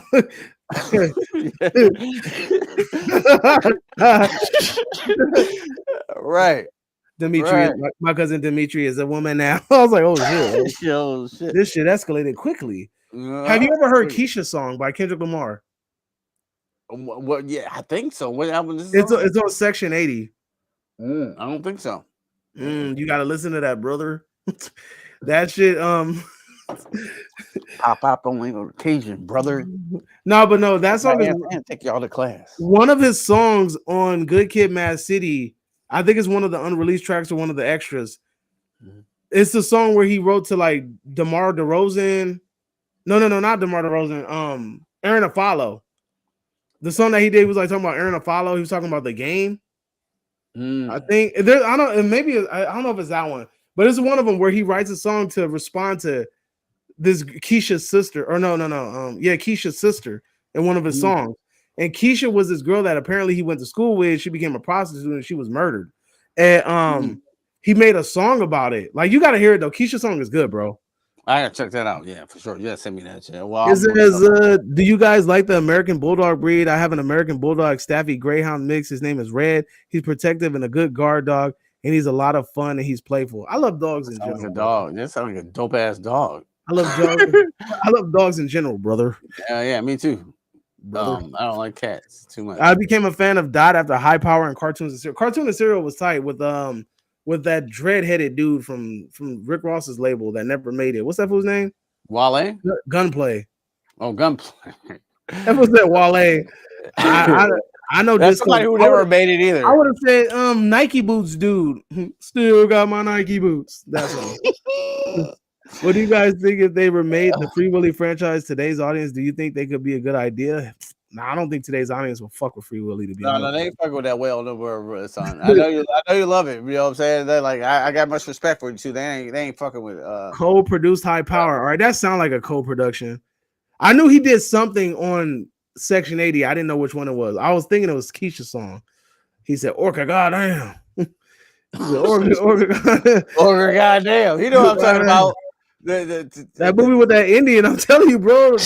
John Redcord was out there. Which movie do you think is bad? Get Rich or Die Trying or 8 Mile? Fuck. Which one is worse? What you want? What do you think? I think 8 Mile is probably the more. I think 8 Mile got more replay value. Yeah, because of the battles and shit. The battles is what it's all about. You know what I'm saying? Yeah. Give me 8 Mile. Give me the battles all day. I like Get Rich or Die Trying though. Bro asking us school questions. He said, saltwater crocodile that is over 29 feet long. What is the biggest alligator you got in America? I have no clue. What? It's an SAT question and shit, bro. Like, alligator? I don't know. Nigga, I live in fucking Michigan, in Detroit. You know motherfucking alligators out in this bitch? I live in LA. That shit crazy. I don't know. What's your I got 1,000. Oh wait, what the hell? We going backwards now? What the hell? How the hell we get all the way back here? Just They asked me about the alligators and shit. that shit. I don't know. I'm drunk. Just see that 100 albums of all time list on Apple Music put out straight trash. They put Taylor Swift album over The Chronic. Damn. I'm gonna be honest with you. I ain't never listened to a Swift album in my life. I don't even know songs like that myself and shit. You know what I'm saying? I think they're, you know, I'm saying. But I can't. There's no way in hell that her fucking discography is anywhere. I don't know. Like, I know she sell albums, but selling albums don't mean they good. You know what I'm saying? Kendrick discography is hella consistent. Yeah, bro. He's super consistent. Taylor Swift. I don't fuck with Taylor. It's not one Taylor Swift fucking song on my playlist. That's just me though. Like, I come from hip hop. I can't even think of a Taylor Swift song, bro. Like, what? I can't even think. I don't even know. I can't even name you a Taylor Swift song. I swear to God, right now. You know what I'm saying? I cannot name you a Taylor Swift song. I can't. I got a conversation for you. Does Drake own a classic album? No, he doesn't. I think his first album is the closest thing to a classic, and it's not a classic. Yeah, he doesn't. So we put him up against even Kendrick said it on Euphoria. You know that my first one's a classic. You don't have one. He don't. Yeah. I think, but I think To Pimp a Butterfly is a classic too. But people just don't want to have that conversation. Yeah, come on, that album was like curated to perfection. Like it had jazz and hip hop fused together perfectly, and the poem throughout the whole thing was beautiful. Bro, even had the fact that Kendrick Lamar had throwaway records and made a fucking another album with it, the Untitled Unmastered shit, and even those songs were good, says a lot. Yeah, bro went on freaking Jimmy Fallon or whatever it was and performed one of his songs on a throwaway album. That's crazy. Yeah, the fact that Kendrick Lamar's out here even thinking about doing that says a lot. Drake don't have a classic album. You know what I'm saying? He just got hits from a lot of them, a lot of his albums. This is a bunch of shit that you probably would most likely fast forward. And you know what I'm saying? Like, he got some bangers, like you know, like that nonstop shit would never quit. You're like, damn, you be into it and shit. Then you hit the next one, like, nah, fuck that. You know what I'm saying? Drake got a lot of fast forwardable fucking songs on his albums. Like, yeah, he got a lot of skippable shit. But the thing about Drake is he just knows how to make music that's appealing to people. Yeah. You're gonna get a couple of hits on every album, and it's gonna play on the radio, and it's gonna be loved by everybody, and that's just the way it's gonna go because that's just Drake. But even Cole talks about it, the Drake effect, you know. So it's a real thing, the Drake effect. It was kind of like what Wayne used to be. Wayne used to be that stimulus package, bro. Yeah. Wayne used to be on everybody's shit. You had Wayne on the hook or you had Wayne on the verse. You guaranteed somebody listening to that shit. Like Make It Rain. I made it rain on the hook. Like if Wayne wasn't on that shit, nobody would listen to it. There's like a handful of tracks that I could think of. And go and get your bag, little devil bag boy. Nobody would listen to that shit without Wayne. You know what I'm saying? So it's like you have to really take into consideration like what Wayne has done for the culture. Like at one point, that motherfucker was everywhere. I think he's a literary genius, bro. I really do think Lil Wayne's a literary genius. How you put fucking words together, bro. Ain't nobody fucking around with how Lil Wayne put words together. The only person that can do it, you know, people hate to hear me talking about it, but it's him. You know what I'm saying? Like, yeah. But I'm from Michigan though, so maybe I'm a little biased. M, man, he's a bias. Nah, but M is a great talented musician. He's a talented lyricist, but I feel like I don't know. I just feel like M ain't been M in a long ass time, bro. Like even like he tried to come back and be drug addict M, and this shit didn't even work. Like like even drug addict M ain't working for you. Like come on, bro. Like what that Godzilla type shit. I thought he was flowing. I mean, look. Here's the thing. This motherfucker. Look. Once I heard this motherfucker talking venom, venom, that shit drove me. It was crazy because like the beat was hard. Like, knock, knock, let the devil in. I was like, when I heard that part, I'm like, all right, cool. Knock, knock, let the devil in. I'm like, all right, that sounds tight. And he was like, venom, venom, venom. I was like, no. I feel you. Like, but every day he'll pop off though. Is that Venom album the same one that he came out like? Yeah, the Kamikaze album, no, that was a good album. I don't know, Brian. I ain't gave him the time of day in a long ass time, brother. Amazing, brother. Yeah, he's still cold, bro. You know what I'm saying? He don't. No, I mean Eminem's always Eminem's always gonna be cold, but this is like I can't fuck with his catalog no more. You know what I'm saying? Like I just can't. Like Kamikaze is dope. The one that came out, I think in 2018. You got some good shit on there, but like I feel you. You know what I'm saying? Like he's been around like since 1999 and shit. You know, it's still here and shit. So still like killing shit too. Yeah, still killing shit. So like, you know what I'm saying? This time has passed to be like the top MC and shit. So we talking about like the top ones. So like it's definitely K-Dot, J. Cole, and Drake, you know what I'm saying, if you want to put it in that category. But J. Cole ain't really had a classic since Forest Hills. Yeah, and it's like, and even Forest Hills is debatably a classic. Like you could debate that. I love that album. It's a great album. But even that's like debatably classic. My favorite album from Pink is I'm Not Dead and Funhouse. Fuck, Pink. Damn, I ain't heard that name in a cool minute. Pink. Damn. And do you guys remember that movie? That Christmas movie Prancer that was filmed in Michigan? That's a question for you because I sure as hell don't know about no Prancer. I don't know. I'm a little bit confused. I'm Prancer. This fool Justin popped up. What's up, Justin, over there at D&J Reviews? My boy, he said, Davey, what's up, bro? What up, Justin? Yeah, I'm still tripping at QB calling me wavy. I'm like, what the fuck is a wavy? That's hilarious. When I was younger, I went through an Eminem phase. I would call you wavy. You be calling me wavy, bro. That should be funny. I'm like, I mean, it's Davey, fool with a D. Why's your shit wavy on my shit? It say, oh no, it's Walt. Oh, okay, Walt. This would be like wavy. I'm like, who the fuck is wavy? Davey, my bad, bro. He was like wavy. It's wavy. When I was young, I went through an Eminem phase. My Eminem phase was in the 90s, bro. He was so cultivated because motherfuckers was not supposed to be listening to him because he was just saying some diabolical shit. So we weren't supposed to be listening to him. Like he was considered like the devil or the boogeyman. So it was like it made you want to listen to him more. You know, like his first album was freaking classic. Q said Walt looked like wavy, like wavy. This fool Peter is funny, bro. Oh man, freaking Peter! You still got to kill me in a movie, bro. But I don't want to be the first person to die. I can't be that much of a cliche. All right, you got to keep me at least for like the half act. You know, show me some. Hey, respect, I was black and I survived one of his movies. I survived. I mean, but you was an important character, bro. You a bounty hunter. Bounty hunters can't die. Shit, I died in Jason Goes to Hell. They killed the shit out of that motherfucker. They was like, bring your black ass over here. Let Jason crush your lungs. Oh, that shit funny. And Rose Blood, the black guy, was the only survivor. See, look, man, he cares about black people more than Jordan. It was somebody else to survive. Who else survived? Tina. Yeah. Look, I'm gonna start it, man. I'm gonna start it. Peter loves black people more than Tyler Perry. No, we starting that campaign. We getting shirts made. Peter cares more about black people than Tyler Perry. He said, take the dress off. Q, who's your favorite battle rapper? That's what Justin said. Ooh, battle rappers.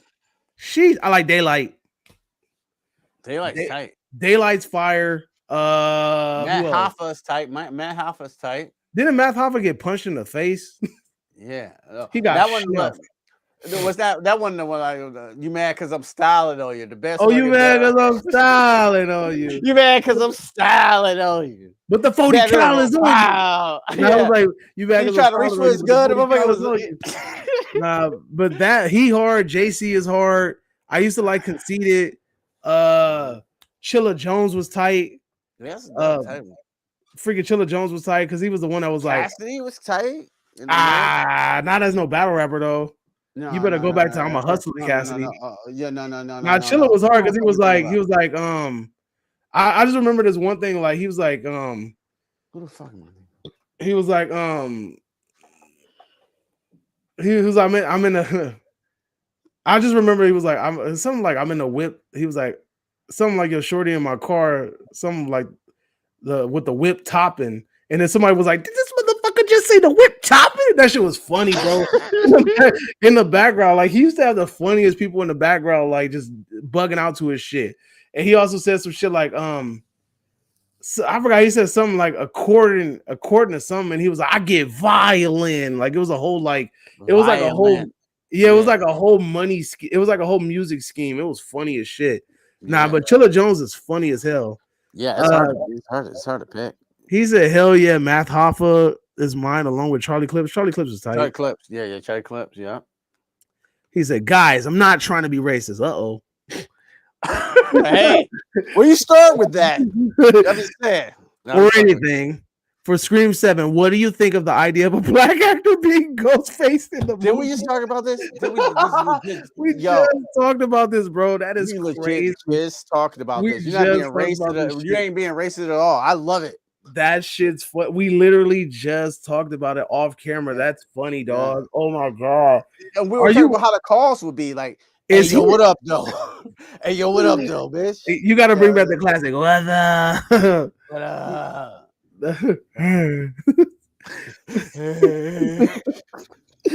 You'll get it later. Now you gotta have a granny, bro, from the old Boost Mobile commercials. Where you at?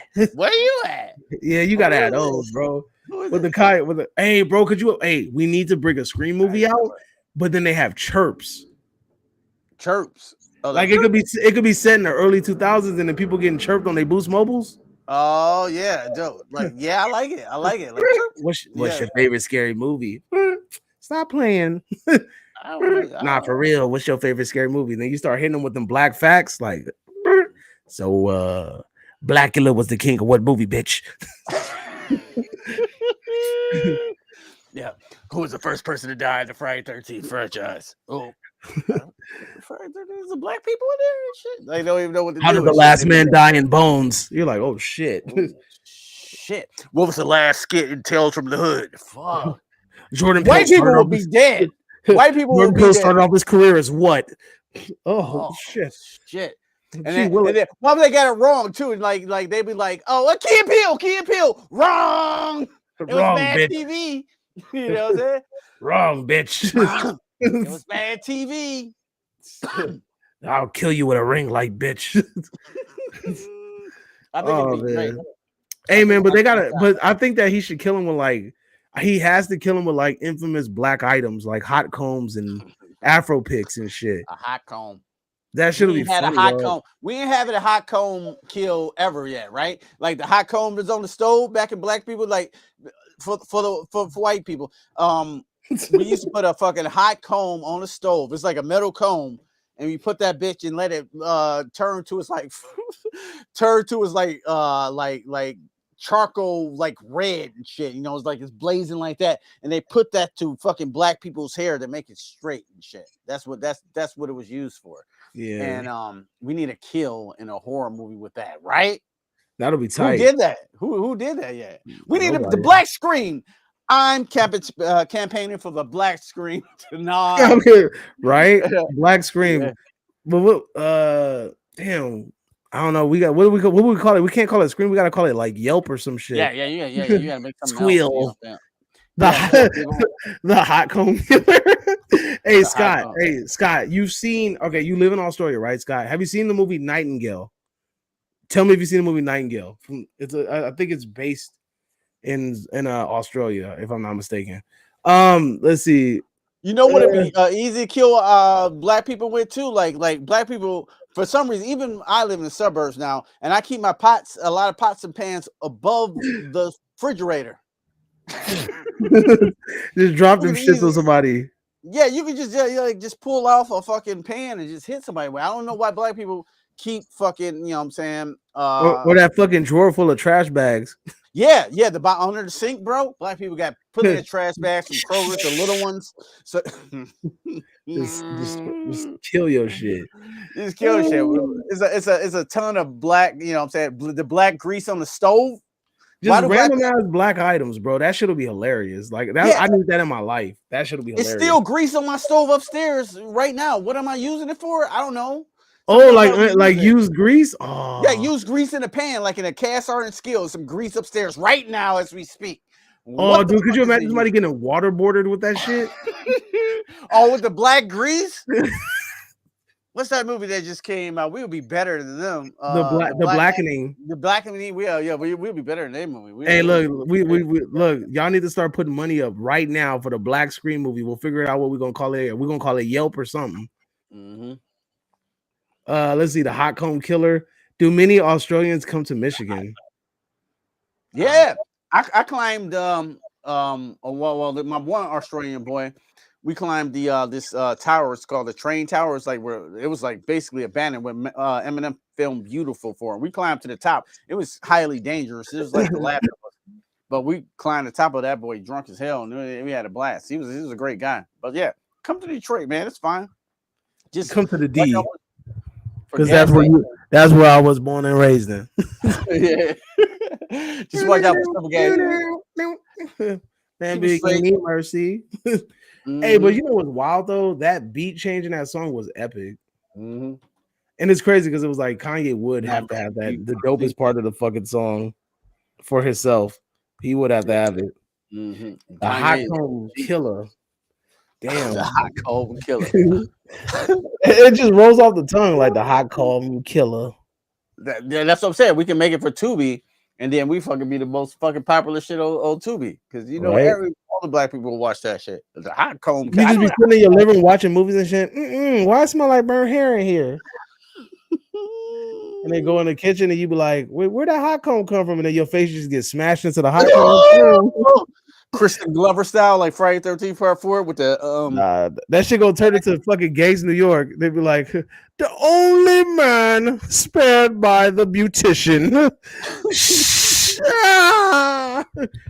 Perp Binder said Tubi would support anything, bro. Mm-hmm. You could fart on camera and Tubi be like, magnificent, put it up. We'll give you $0.25 per view. Yeah, I think $0.25 per view. Yeah, I think I've seen people fart and shit on Tubi, and yeah, they keep it up. They probably would, bro. I'm telling you, they don't cut the outtakes. They like they be sitting there talking, and you just hear like some loud flatulence in the background. Scott Walker says, I am planning on coming to America. Are you coming with Eddie Murphy? Just don't go to the places that he likes to visit. You know, he like 20s. One day with my girlfriend, I would love to see some movie locations. I would love to see the actual stew house where they filmed the movie. I would hope the dream come true. Yeah, dude, if you go to Pasadena, you can see the Halloween house, the Michael Myers house, and you can also see the somewhere around the corner, it's the freaking house from Nightmare on Elm Street. And then if you go to Long Beach, there's the house from Donnie Darko, and it's also the house from Home Alone, I believe. Yeah, so we went to the Donnie Darko house, bro. That shit was tight. I was all happy. Have you seen Donnie Darko? Yeah, I've seen Donnie Darko. Yeah. Okay, yeah. I got my poster over there, up there somewhere. Yeah, I remember seeing. Yeah, it's signed by Frank the Wabbit. Oh shit! Oh yeah, that's cold. Yeah, he signed it, and it's cool because it's black light sensitive. So when you hit it with the black light, it glows. It's fucking tight. Yeah, I think you showed me that before. That shit's cold. Mm-hmm.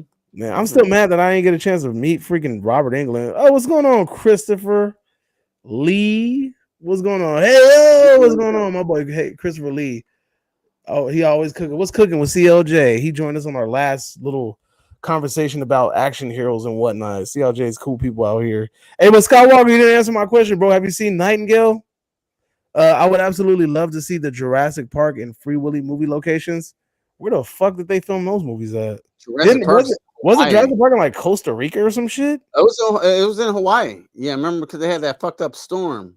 You know what I'm saying? That fucked up the production, but they end up using some of that storm to, with the T-Rex in the rain and shit, because it wasn't originally supposed to be in the rain. Yeah, but that shit worked perfectly. Hell yeah. Yep. Yeah, that's in Hawaii. But Hawaii's part of America, though. You know what I'm saying? America. CLJ said, what's happening, Mr. Chops? What's going on, man? I see you got a shave. I saw you shaved on Facebook, homie. Chop the face off. Heard of it, but never seen it. Then can I remember? Yeah, dude, it's about this chick that she was a prisoner in Australia, and something bad happens to her, and then she wants to get revenge. So she like teamed up with like this Aboriginal tracker to find the people that did her wrong. It's actually a really good fucking movie. The Nightingale is wild. Perp Minded know what's up. He know what's up. Christopher Lee popped in and said slice and dice. Is that the name of a movie? Play film Free Willy 2 in the San Juan Islands in Oregon and Mexico. Shit, huh? Yeah, he really liked the Free Hey Willy. man, you a little encyclopedia, homie. I like you. Yeah, Little he liked the encyclopedia. Free Willy movies too. You know what I'm saying? He like. I ain't gonna lie, bro. I always thought that whale was gonna fall on somebody when he jumped over. Yo, even on the poster and shit, the motherfucker jumping over. It's like that whale. Now that I'm thinking about it, bro, there was no CGI back then. Did that whale really jump over that kid? I don't know. How did they do that? Yeah, fuck. I don't know. Right? They was over there. They risked it all. Now, but green screen. Look, if we talking about animal movies, the best animal movie has to be Homeward Bound. Homeward Bound, hands down, is the best animal movie, followed by Air Bud. Wait, what we talking about right now? What we talking about right now? Yeah. R.I.P. Air Bud and shit. Yeah, man, he survived that one though. 5 of them died. They went down the whole family line. They was like, man, bro, we on Air Bud 23. We like, hold up, but we only on Air Bud 2, the movie. Like, what's going on here? Yeah, Air Bud puppies and shit. You know what I'm saying? Got a bad case of polio. Yeah, it was Air Bud puppies, Air Bud. It was so many of those fucking Air Bud movies. It was a goddamn like 8 of them bitches, wasn't it? 7 at least, for real. Like, if I'm being real, 6 or 7, right? No, the same way we see Free Willy jumping over Jesse is actually a CGI whale. Yeah, CGI back then. Perp Minus said my dog Skip. Hey, look here. Look, Frankie Muniz, bro. Why does that man always look like a homeless child? Like, Frankie Muniz has always looked like he's been struggling like all his life. Like, I just feel like every time I see him out here, more porridge, please. Like, I don't know. I just may I have some more? For the poor, like something, like, you know what I'm saying? Like, that's what I just feel when I. He said, Homeward Bound is the GOAT. Yes, it is. Do you remember the Universal movie Balto? Of course I do. Balto was classic. Perp Minded, laughing his ass off. You know what I mean? You know what I'm saying? Balto was amazing. Like, dude, I mean, I didn't see Balto. Listen, you know what I'm mad about? One of my favorite childhood movies was supposed to be remade, and then I don't know, that shit fell into obscurity. They were supposed to remake Short Circuit. Oh, I love Short Circuit and shit from the 80s. Shit. Right? Yeah. Los locos kick your ass. Los locos kick your face. Los locos kick your butts into outer space. Yeah. Fuck out of here. Johnny Five was murking fools. Yeah. The evil Johnny Five and shit with the lasers and shit, though. He wasn't fucking around. I know, right? He was like, bad man. Like, hell yeah, Johnny. Zap his ass, fool. Johnny Five is not bullshitting. I think Short Circuit can work nowadays, like with the AI and shit and all that shit. They wanted to do a Short Circuit remake, and I think it was going to be based off of a family from Mexico or some shit, something like that. But but they were already in the process of it. But you know what I'm saying? Like, it just never happened. I'm mad about that. The white wolf we see in Balto movie is actually Balto's mother. You be having some crazy ass facts, my boy. Like Scott Walker, like. Man, he like a human encyclopedia. I'm gonna just call you the human encyclopedia, all right? Scott Walker, know it all. He just be spitting, bro. Man, for real. You about to get an honorary black card, and we ain't talking no amazing brother. And we ain't talking about no visas either. All right. Well, I would love to see a live action version of Shrek and Toy. I would not like to see a live action Shrek. I am sorry. That sounds terrifying. Right? Like, dude, it's funny because I got a cousin that looked just like Shrek too. I even do a live action of Toy Story though, too. The toys are the stars.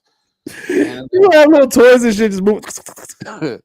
Like if the toys look, I mean, they already look real. You know what I'm saying? Like how you gonna do a live action of that? You know what I'm saying? I'm just curious. How you do a live action of Toy Story? Y'all really weird reawakening my shit. We're Back, the dinosaur movie. I remember that shit. That shit was crazy. I like that movie. The dinosaur movie. That We're Back. 2000. Right? Yeah, nah, that shit was in the 90s, bro. We're Back is in the 90s. That's what like Rockadoodle Do. Dinosaur movie. No, you remember Rockadoodle 2, nigga? That's around that time. A dinosaur story. I'm thinking of Dinosaur, that fucking garbage ass CG one that came out. Oh, I thought you were thinking about Nakamama. That shit. That's in the 80s, the early 90s. Yeah. And then also The Land Before Time, brother. How the fuck does Land Before Time got like 14 fucking sequels though? I don't know, and they still little. That's the crazy part. Like I hate those movies and shit. the last they sad, bro. Like they just sad. And then didn't the little girl get like murdered? Like Ducky? Like didn't she get murdered or some shit? In real life, I don't even know. I think the little voice actor for Ducky died. Either she got murdered or she died of cancer. I don't know. It's something. Damn. Something bad happened to her. What would it look like if they used Jurassic Park toys in the Toy Story movies? What will the dinosaur toys look like in the movie and the human characters?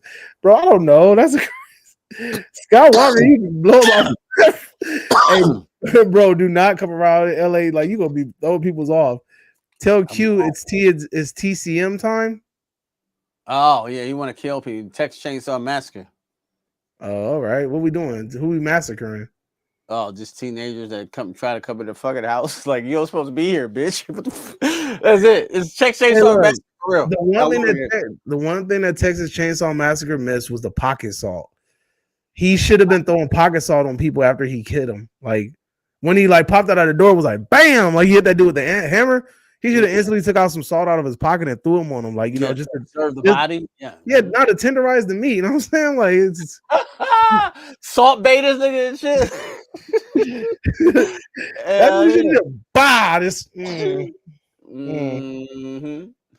Oh, you black, so you come with seasoning. You come with seasoning. You already got You look a little Creole.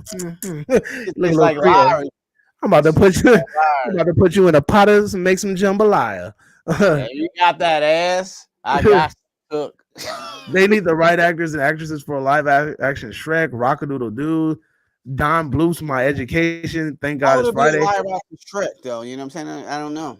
The Page Master. Damn, I remember that shit. Yep, Judith Barsi got murdered by her own dad. That's what I thought. Yeah, that Ducky got killed by her own pops. I remember that shit. Damn. Universal Studios is important doing a live action remake of The Land Before Time. Please don't. Scott's the man. We're very sad way to go. Judith would have been 46 now. Damn. That's sad. But yeah, dude, like hey man, Universal Studios owns too many properties, bro, to the point where like I think their Halloween Horror Nights should be a little bit more tighter. Like y'all own way too much shit. I need to see a fucking listen to me, Universal Studios. Listen to me. And whoever is listening in this live stream, go ahead and tell them as well too. I'm gonna need a Nightbreed maze. I'm gonna need a Phantasm maze. Ooh, Phantasm maze be tight. You know what I'm saying? Walking through the mortuary, and then when you walk in, you hear boy. Right? I'm gonna need that. I'm gonna need to be stuck on the spaceship on Jason X. That'd be dope. That'd be fucking hell. Universal need to go ahead and hire me and stop bullshitting, my G. Like y'all, they don't own. Yeah. Well, they can get the rights to Frank. Yeah, but don't nobody give a fuck about Jason X. They could borrow that shit for a day. Yeah. You know what I'm saying? Like, come on. Like, what we talking about? What other movies will make some dope ass mazes? Let's see. What else we got? Movies that haven't been done already. That's mazes. Hold on. Amazing, brother. Hey man, I ain't gonna lie, dog. Y'all been tight in here. Y'all been really in here interacting and shit. I love it. I love to see it. I love to see it, man. Y'all gotta pop in here more often. Do I need to do it like a weekly Friday stream? Because this shit'll be fun if I could get y'all to pop in more frequently. Let's see. Wish I was here earlier. Kevin Jones, Roots would make a good maze. Fuck, Roots? God dang. Roots? Damn.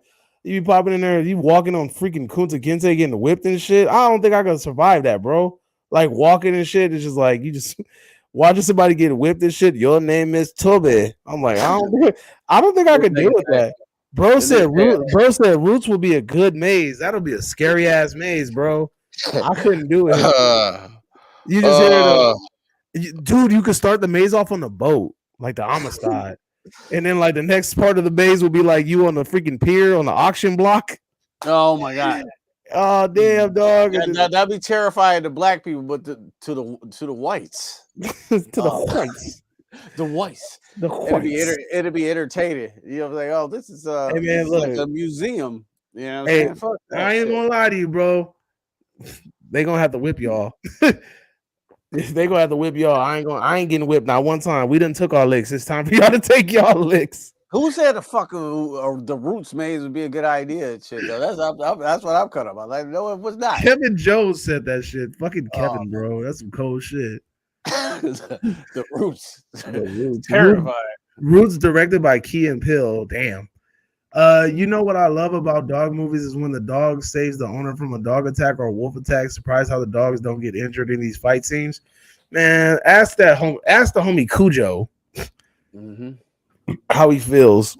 Hey, yo, Beethoven is a classic dog movie too. Let's put some respect on Beethoven's name. Yeah, no respect on Beethoven. Cujo is a classic dog movie too. We really, you know. Who do you think is the better rapper, Eminem or 50 Cent? Eminem. The fuck? What the fuck? That's what? Don't be stupid. Eminem's a better rapper, dog. I mean, I give it a dog. Yeah, I would love to make. I don't even think I can make a valid argument for 50 Cent being a better rapper. It's just not happening. They both got classic albums. You know what I'm saying? Get Rich or Die Trying. I give him that, but he's like 50 Cent. No, he's not. And the Massacre, bro. The Massacre was a fucking classic. Yeah. 50 Cent, no, he's not a better rapper than Eminem and shit. Like, let's not be silly. Drake thought he was a better rapper, like truly in his heart, than Kendrick Lamar. But Kendrick Lamar truly in his heart knew he was better than Drake. You know what I'm saying? It's not even fucking close, bro. Like, no. They got respect for each other, but like 50 Cent, no. I think that J. Cole should have never pulled out of that shit. He would have made that shit more interesting. Yeah, I think J. Cole is a better, you know. I think he's a better matchup against Kendrick. And then what they could have did was they could have went back and forth, and then they could have finally dropped that joint album that they always been promising to us and never did. Yeah. I definitely think J. Cole was a better competitor than Drake. Not to take anything away from Drake. Drake came at the aspect that he thought he could win. He thought he had Kendrick. He thought he was going to really use his power and his beats and all. Kevin says Drake won. Look here, Kevin. You don't know what you're talking about, brother. No, what? That's not amazing, brother. That's not amazing. It wasn't even close. Drake still got to recover from headshot. Euphoria. He got to walk around like Daft Punk. He got to still recover from the Sexy Red bar. Get the fuck out of here, bro. He ain't recovered like in Meet the Grams. Get the fuck out of here. Let's not talk about ain't not like us. Basically, Drake apologized in that last diss record, not the Sexy Red. That's just like waving the white flag. Bro got a diss track produced by Alchemist. It's over. I mean, I'm just saying, bro. He got a diss track produced by Alchemist. Got another one produced by Mustard. That shit going crazy in LA. Crazy everywhere. It's going crazy worldwide. Everywhere. How did Drake win and shit? He got a fucking BBL Drizzy beat that's talking about him and he rapping on it and shit. He look weak, bro. Like, what the fuck are you talking about? And even on this last record, like, oh, we plotted this whole shit. It don't matter. You know what I'm saying? Because it's stupid in the first place and you sound dumb doing this shit. You know what I'm saying? And you can't just out rap him. So you got to have some fucking Scooby-Doo, a Knives Out plot, nigga. No, nigga. No.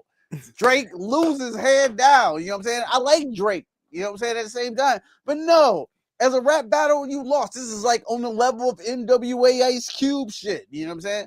I wouldn't even say hit him up because he had them other motherfuckers on the track and shit. You know what I'm saying? When Tupac could have did it himself. That's why I put that up as the greatest this is all time because he had 3 other motherfuckers. Kendrick did this by himself.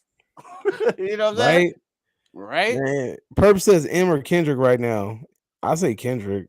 I mean, even against Prime M, I'm taking Kendrick just based off of what the albums represent. His body of work is just more meaningful to me. It's more meaningful than anything that Eminem's done. What do you say? Who better rapper, M or Kendrick? Right, he said right now. Obviously, it's Kendrick. Oh, right now, obviously Kendrick Lamar. Yeah, but even if I take a Prime M versus a Prime Kendrick, I'm taking Kendrick. Maybe not like in a diss battle. I mean, maybe not in a diss battle. That'll be a very interesting diss off. But I mean, if we're just doing body for body, work for work, I think Kendrick's work outweighs M's. Which movie is more based on their lives? Get Rich or Die Trying or 8 Mile? Probably 8 Mile. Yeah, probably. I don't know. Yeah, but I don't know the deep insides of Get Rich or Die Trying. But I would say 8 Mile because I've been at those battles that Eminem was before he was signed and shit. You know what I'm saying? Kevin Jones said family matters, and then Christopher Lee Jackson said Urkel. Fucking nerd. You will never be Stefan. Which movie's better? Get Rich or Die Trying. Okay, we already read that. Kendrick and his Ghostwriters came hella weak. Kendrick ain't got Ghostwriters, homie. I got time today. I got time today too, homie. Kendrick ain't got Ghostwriters. Drake has been proven to like have the Ghostwriters. So let's BBL and BBLs and you know what I'm saying ab sketching. You know what I'm saying? He got his abs done. Do you remember the Bigfoot movie Harry and the Hendersons? Yeah, I remember that shit. And I remember Alf. Scott, great movie. Sarah was cute. What do you guys think about a Notorious B.I.G. and Little Kim? I mean, classic. You know what I mean? Yeah. That was it's a classic little duo. I heard Biggie used to write her lyrics, but it makes it even more kind of scary, thinking that this big fat mofo wrote about all kind of nasty shit like that. I don't care. It worked. You know what I'm saying? It worked. You know what I'm saying? When Lil Kim first came out, even at whatever with a B, huh?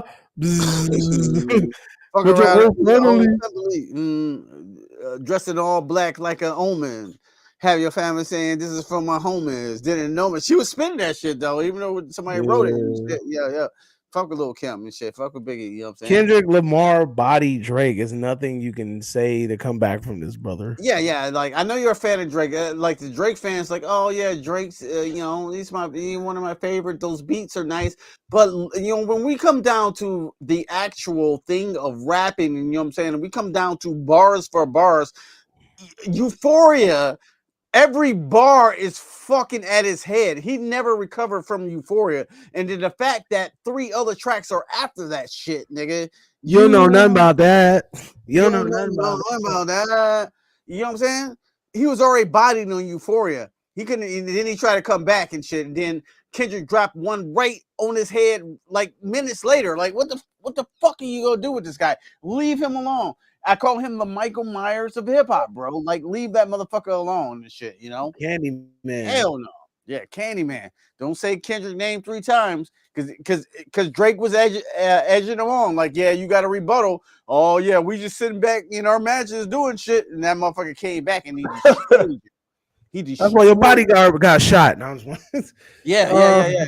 They were mad. They were mad over there, OVO. You know what I'm saying? They were fucking mad and shit. You know what I'm saying? They had to shoot one of their bodyguards just to get the heat off of them. Yeah, because that man came in and destroyed your whole camp, destroyed you as a person. He didn't know what to do. So, like, at the end of the day, he had to be on BBL Drizzy with Sexy Red. That shit is kind of sad, bro.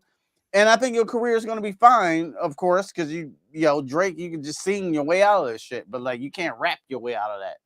You know? I know, because if you've noticed, and even in all of Drake's diss tracks, he always kind of sidetracks and start talking about other people because he can't stay on Kendrick for too long.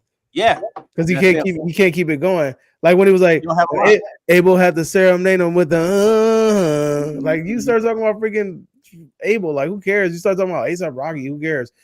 Scott Walker says, having fun talking with you guys. It's fun having you here too, Scott, the human encyclopedia. Yeah, you're like Google. Right? Kendrick is overrated, says Kevin Jones. You lying motherfucker. I love how you love to get me mad, homie. Nah, but explain how Kendrick is overrated, and I'll see if that same logic applies to Drake. Christopher says that Drake is the Nickelodeon for the streets. Yeah, where's Wheelchair Jimmy at? Yeah. What you know about Degrassi, homie? I like Drake. I'm not saying, I'm saying I don't like him, but like he can. I'm like when we come down to real hip hop and shit, he cannot fuck. If Big was still alive today, what do you think Eminem and 50 Cent will get? Would they be rivals? I don't think so. I think they're from 2 different neighborhoods. I don't think they'll care about each other like that. Big Crit is better than Kendrick. Big Crit is he from Detroit? I know. He made Mount Olympus. He is a hard ass rapper, but he ain't better than Kendrick. He definitely not. Name a classic Big Crit album, and I love Big Crit. Don't even you making me do this, but there is no classic Big Crit album. Big Crit is in the same league as Shy High to Prince. Shy High to Prince is hard as fuck too. They're battling with like Pusha T for their slots. You know what I mean? Yeah. Perp Minus said Rhapsody new album is fire. I actually heard about that. I heard Rhapsody's album is really good. She's a fire MC, bro. Like, I love the way she can just, you know what I'm saying, flip her words on the beat. You know what I'm saying? Like, she just come hard. I can't, you know, rap her shit right now. I'm a drinker, but like the way she attacks beats and the way she comes with the double entendres and hit them with that, and the way she talks about her life, I love Rhapsody, bro. He was the Candyman of hip hop. You know what I find unfair over here in Australia? We don't have the 25th anniversary screen costume, but in America you have it. I wish we had it over here. Can't you order it? Like, they don't send it. They don't do the like. They don't. You can't send it. Y'all got a fire ass media company out there called Umbrella. They got really good DVD collections. I ordered the So look, check it out. So they're producing a Blu-ray set of Late Night with the Devil, and it includes a VHS. I seen that one, bro. Yeah, I ordered that. I ordered that shit. Oh, I gotta order it now too, because that's my favorite movie of the year so far. Ordered that shit. Late Night with the Devil is my shit. Christopher says, down under. What time is it there, Scott? Yeah, what time is it over there, Scott? It's 1:57 in the afternoon. Oh shit. Yeah. Man. Hey, y'all really? Man, that's crazy. Like 7 o'clock over there? It's 11:57 here on the East Coast. You're 12 hours ahead. Fuck, that's a long ass time. That's I'm 11:57 on the East. Yeah, I'm out about 12 o'clock. He over here, Q over here, man, hanging in their tub, sipping his sip, drinking his drink. Yeah. I mean, I'm about to kill some people on the game too. I'm about to stay up at 2:30 killing people. What game you playing? Text Chainsaw Massacre, of course. Oh, that's what he said. It's TCM time. Okay, that's what he meant by that shit. Y'all just be up bullshit and playing that shit. Oh yeah, we be hunting them down. They be trying to be so sneaky, bro. Like we just be Leatherface and shit too. I play Hitchhiker, so my job is just like to chase him down. You know what I'm saying? Slash him in the back and keep him busy. And then I call Leatherface out the muscle and shit. Like, oh, the bitch is coming out this motherfucking door in the front, bitch. Cut her fucking face off. And he come in like, yeah. It's so satisfying. I don't even know how to explain it. It's 17 degrees over here in Melbourne today. It's nearly wintertime. Shit. Yeah, Peter keeps popping in saying Texas Chainsaw Massacre. Peter's buddy, bro. Well, I'm coming soon. Coming to the theater near you. All right, we're gonna take. We'll take some more questions. Take the questions, bro. Let's take a couple more questions because I gotta walk the puppy and put away some stuff. She's in a Carbera. Huh? Say we've been going hard since. I know we've been too. This has been too. That's just funny how this shit went from a regular ass video to a fucking live stream. And then you got like 5 videos from the videos we were talking about. So man, and then one of the topics came up. That shit is crazy, and he wasn't even with us. That's wild. Yeah, man. It's been a great stream, man. It's becoming winter over here. Now it's about to be summer for us in LA. It's about to be summer, but we got like the cloudy May weather right now. What y'all about? Like fucking what? 80, 90 degrees in? Nah, not yet. We still in like the 70s, I think. Yeah, that's crazy. Because like over here, we in the 80s. You know what I'm saying? Right now, no, it's funny because it's like it's weird because it's like it's it's like 70 degrees over here, but it's weird because it's kind of warm, but it's not. It's cloudy though. It's weird. Yes, it's becoming winter over here. I was watching this YouTube video after Scream 5 came out. This guy bought a black ghost face mask, and these black people got offended by it. Do you think, man? I don't give a look. Listen, as long as it ain't got some big ass red lips, I think we okay. Yeah, like you know what I'm saying. Like as long as it's not like some blackface shit, we good. Like it's whatever. Like, and then, even on top of that, bro, like things done. There's a way to do things. If you've seen Them season 1, the tap dance man is racist as a bitch. He a dope ass character. Like he is such a dope ass character, bro. Like you can't deny it. What you gonna do? Yeah, nigga. When they gonna leave us alone, Mr. Henry?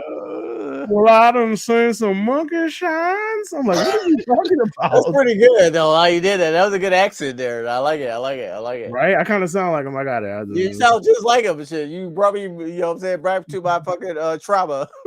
Right? Fucking history trauma and shit. Like that was my ancestors. Shit. Everything stands on the us is for us. It can't be yours. It's a little old peach.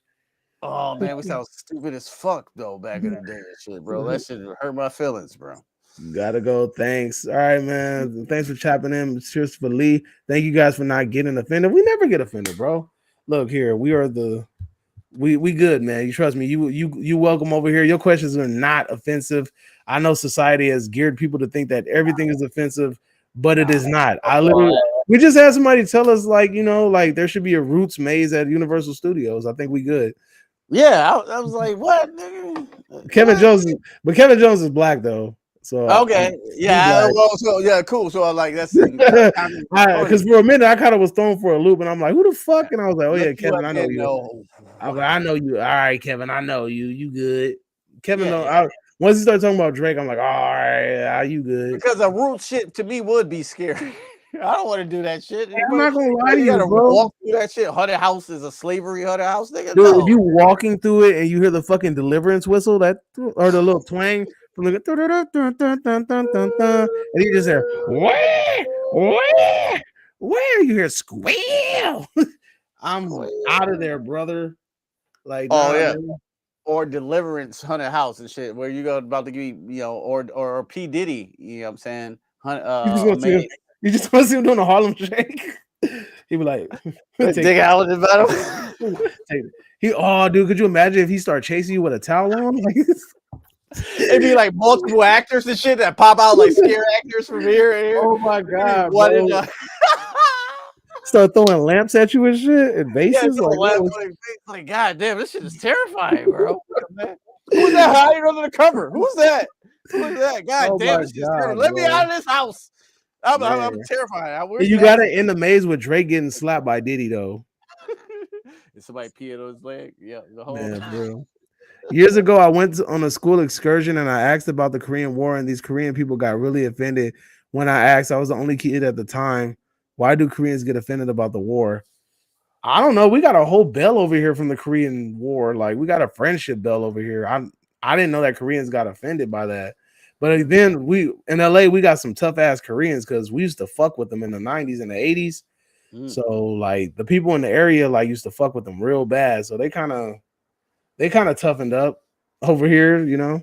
I could see Eminem as Ghostface. How the fuck? As long as this motherfucker don't pop video. As long as you don't pick up the phone, you be like, hello, Venom. As long as I don't hear that shit, I think we okay. Knock, let the devil in. Who's there?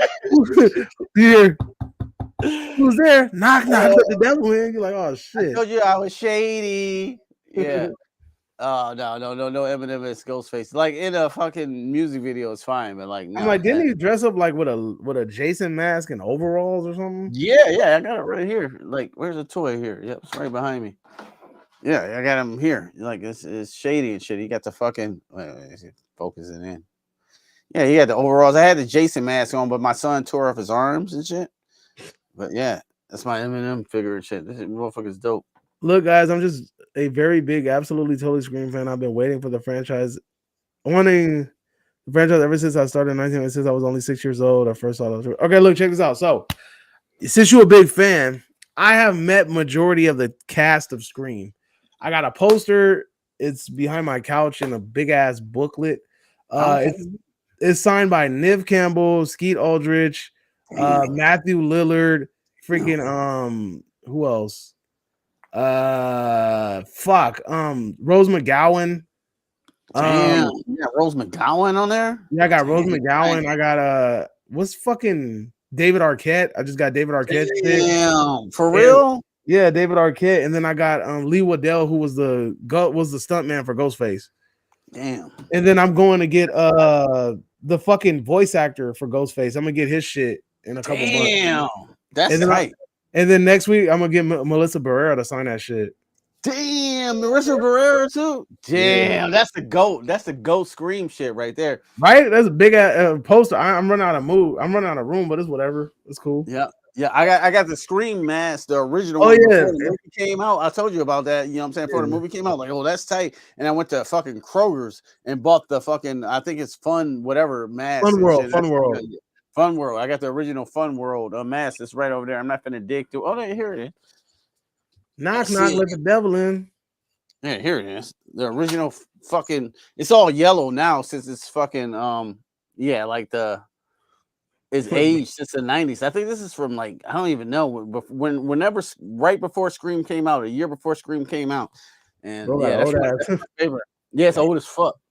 Got the old ass condom. Yeah, it's like an old ass condom, bro. It's yellow and Dassey's nut in it and shit. But I love that mask. That was one of my favorite masks of all time and shit. No, my favorite Scream mask design is the devil head, the devil one. I got that one. Yeah, I got that one in my room in a frame, and I got like lights in it, so that shit hard. I got the devil face one. I got a couple of them. I got a pumpkin face one, an American flag one. My wife got one right here. It's like the glittery one. I don't feel like taking that shit down though. And we got there's like a melted face one. Yeah. So look, check it out. He said next time you see them, can you get some hints to see if Matthew learned to watch it by myself because my mom says so. I had to watch it with my oldest sister. I love it. Next time you go, can you see if you can get some hints to see if Matthew, if he's going to be in part 7, ask Neve and see if Neve isn't going to be there. Matthew's going to be at the convention next week, but I am not jumping in that long ass line. I'm sorry. Matthew Lillard's line be long as a bitch. Matthew Lillard is fucking Stu. Matthew Lillard and Skeet's lines be long as a bitch. Like I'm not hopping in that shit for fun. Nev Campbell's line. Her shit was long as a bitch too. All three of them was long. But I will say this. I saw when the last Scream movie came out, right? This shit pissed me off. I think you heard me say it on my channel too. We were at Monster Palooza and I was talking to Nev Campbell. It was the first time I met her, and I was like, "Hey, what's going on? Like, I'm super excited to see you. I'm gonna be happy as fuck. I'm glad they called you back. I'm dope. I'm excited to see you in the next movie." And then she goes, "Yeah, about that." And I'm like, and I was like, "What you mean?" And she was like, "I ain't gonna be in the next movie." And I'm like, "What? You're not gonna be in the next movie?" And she was like, "Nah, like the money ain't right. Da da da da. Like, what to do?" And I'm like, "But why? Like." The movie made so much money and it shows that the fans appreciate the legacy character. She's like, right? She was like, but they just lowballing me and da da da da da da. And I'm like, oh, that's crazy. Man, I'm sitting there like, and I remember I'm like, oh fuck, like that's tight. I'm about to make a video about that shit when I get home. Man, less than fucking 5 minutes later, that shit all over Twitter. Neve Campbell announces at Monster Palooza that she's not gonna be in the next movie. I was like, bitch, they stole my story. I was like, no. Yeah. I wish I would have had my cam on. I had a GoPro with a chest camera. I wish I would have had that shit at the time, and I would have had that shit turned on, because then I would have caught what she said. Yeah, you caught right away. Yeah, yeah. And I could have been like, nah, I could have been like, this is my proof, bitch. Like I caught this shit first. This is me. This is my shit. Yeah. Hell yeah, yeah. That was your story, bro. That was your story. Do you think Neve Campbell knows Matthew World is going to return? Do you think she'll keep the secret and return it? Nah, they sworn to secrecy and shit. They're not gonna spill nothing. This ain't like fucking. She didn't give a fuck about saying what she did about the last Scream movie because she wasn't in it. So I think that she didn't have nothing to lose back then. So she was just like, whatever. Like, but this one, like, the movie's gonna be centered around her and Gail Cox. So. Or Courtney Cox. I mixed her names together. Gail, yeah, that's pretty good. I like that. I like Gail Cox. But so the next movie's supposed to be based on them too, and so I'm pretty sure she's gonna keep that shit tight-lipped, because I mean she's getting what Jenna Ortega and fucking Melissa Barrera would have made. So I mean, which is a huge fucking payday. You know what I'm saying? That's a hefty ass check. But yeah. Now I mean, I've learned some real cool shit, like meeting these people, like fucking how Tony Todd was invested in that movie Hellfest. I didn't know that. And he wanted it to get a sequel and it didn't. And he was pissed off because people didn't show up for it.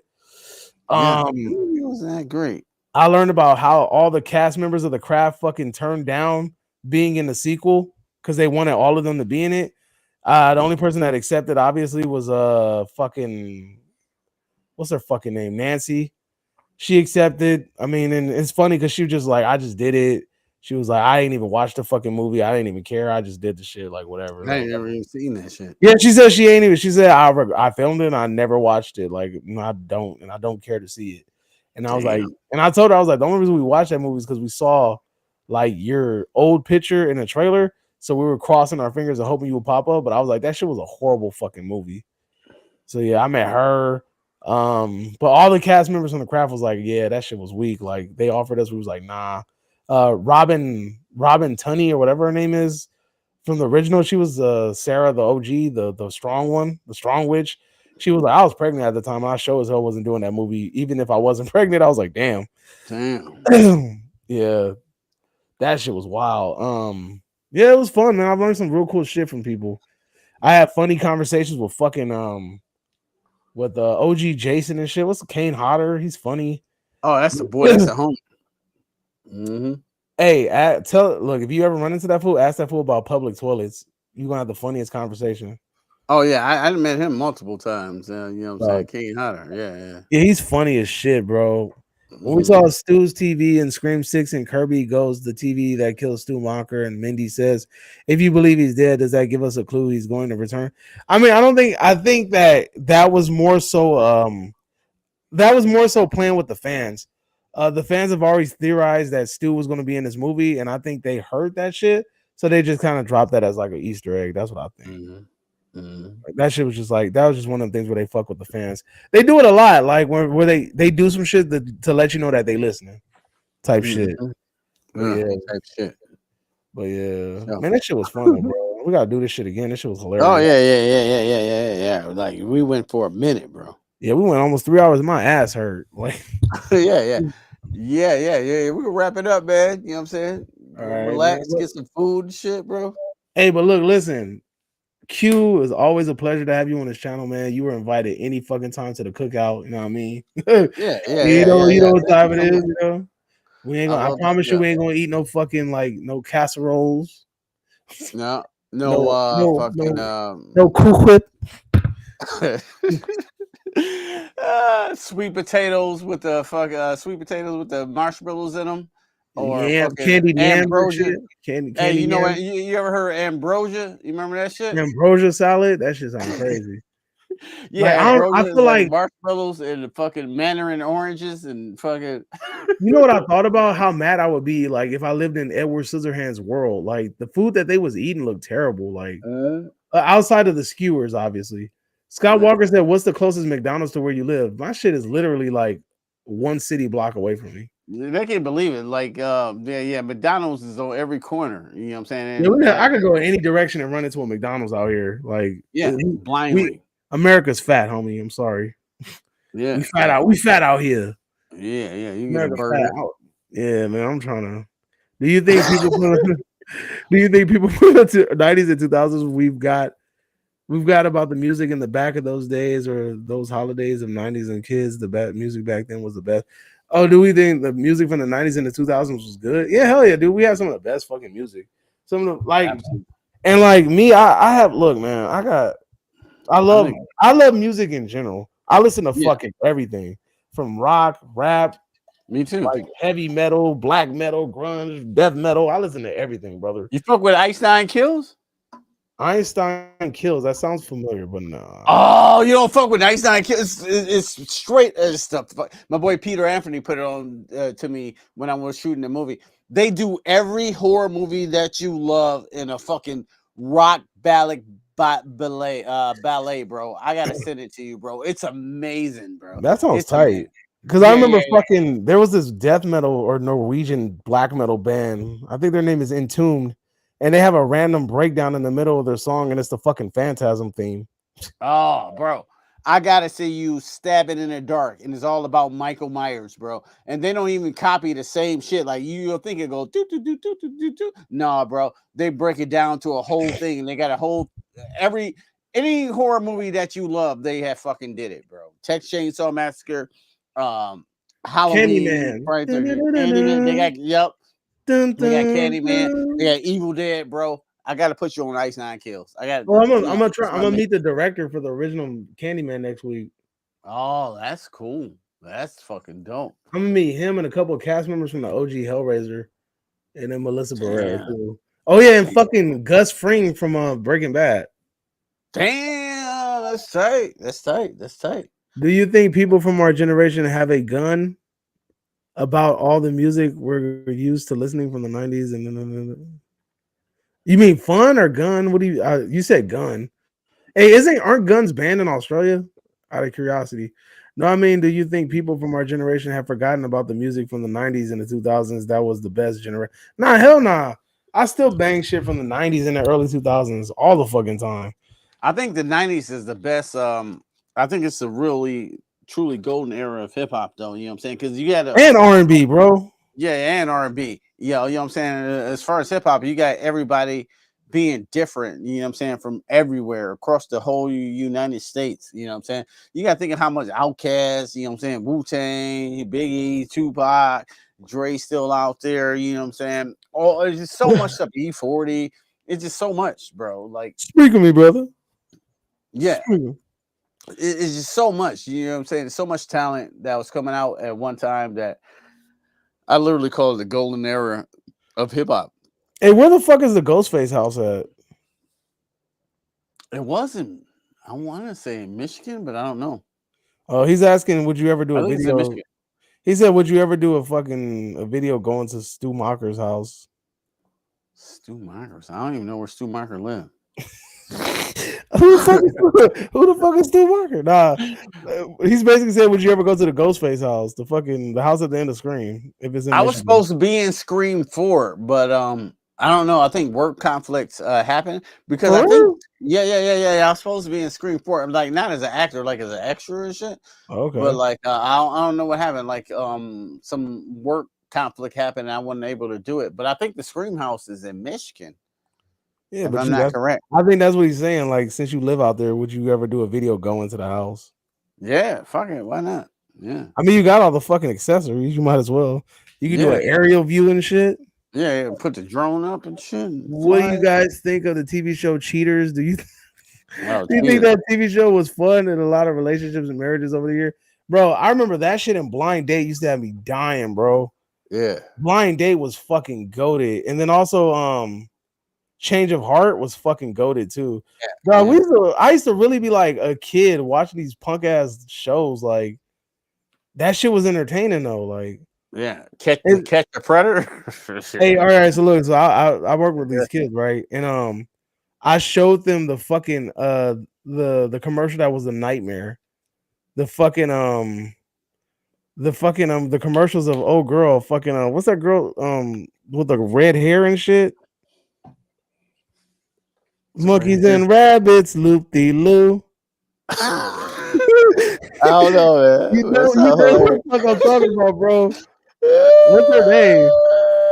You know what the fuck I'm talking about. That's just how funny it is. Fuck, though. You know who the fuck I'm talking. You don't remember that commercial? The fucking damn, what's her name? Hey Tiff, what's her name? The monkeys and rabbits, loop de loop. Shirley Temple. Shirley Temple. You don't remember the fucking Shirley Temple commercials? No. Damn, bro, that shit, nah, bro, that shit was crazy. They used to advertise that shit all the time. It was like a complete collection and shit, like remastered or whatever. And it was that shit, that monkeys and rabbit thing, and then it was always this other part where it was like, she was like, my duck could do something fun. My duck can lay an egg. And she's like, well, what's so unusual about a duck laying an egg? She's like, well, can you lay an egg? I was like, what the fuck? That shit classic, bro. That shit and all of them fucking those mixtapes that they used to sell. Like, they were like, all the hits from the fucking 80s. Oh, my God. All on one cassette. And it was like, and it's fucking, here and now. I promise and he's like, do you want it? That shit gave me nightmares, bro. I swear. That in the MASH, that shit in the MASH theme used to wake my ass up in the middle of the night. Oh, I hate the MASH theme so much, bro. Like, you knew it's time to bro. Child. No, MASH came on. You had to go. I'm about to fuck you up. Have you heard the lyrics to that shit? They got lyrics. Bro, I swear to you, have you heard the lyrics to that shit? No, That bro. shit is dark, bro. That shit is called Suicide is Painless. It's like suicide is painless. Da-na-na. And I'm like, damn, this shit dark, homie. Like, what the hell? Are you serious, bro? They got lyrics to the Mash? Bro, listen, look up suicide is painless. I promise you that shit gonna pop up.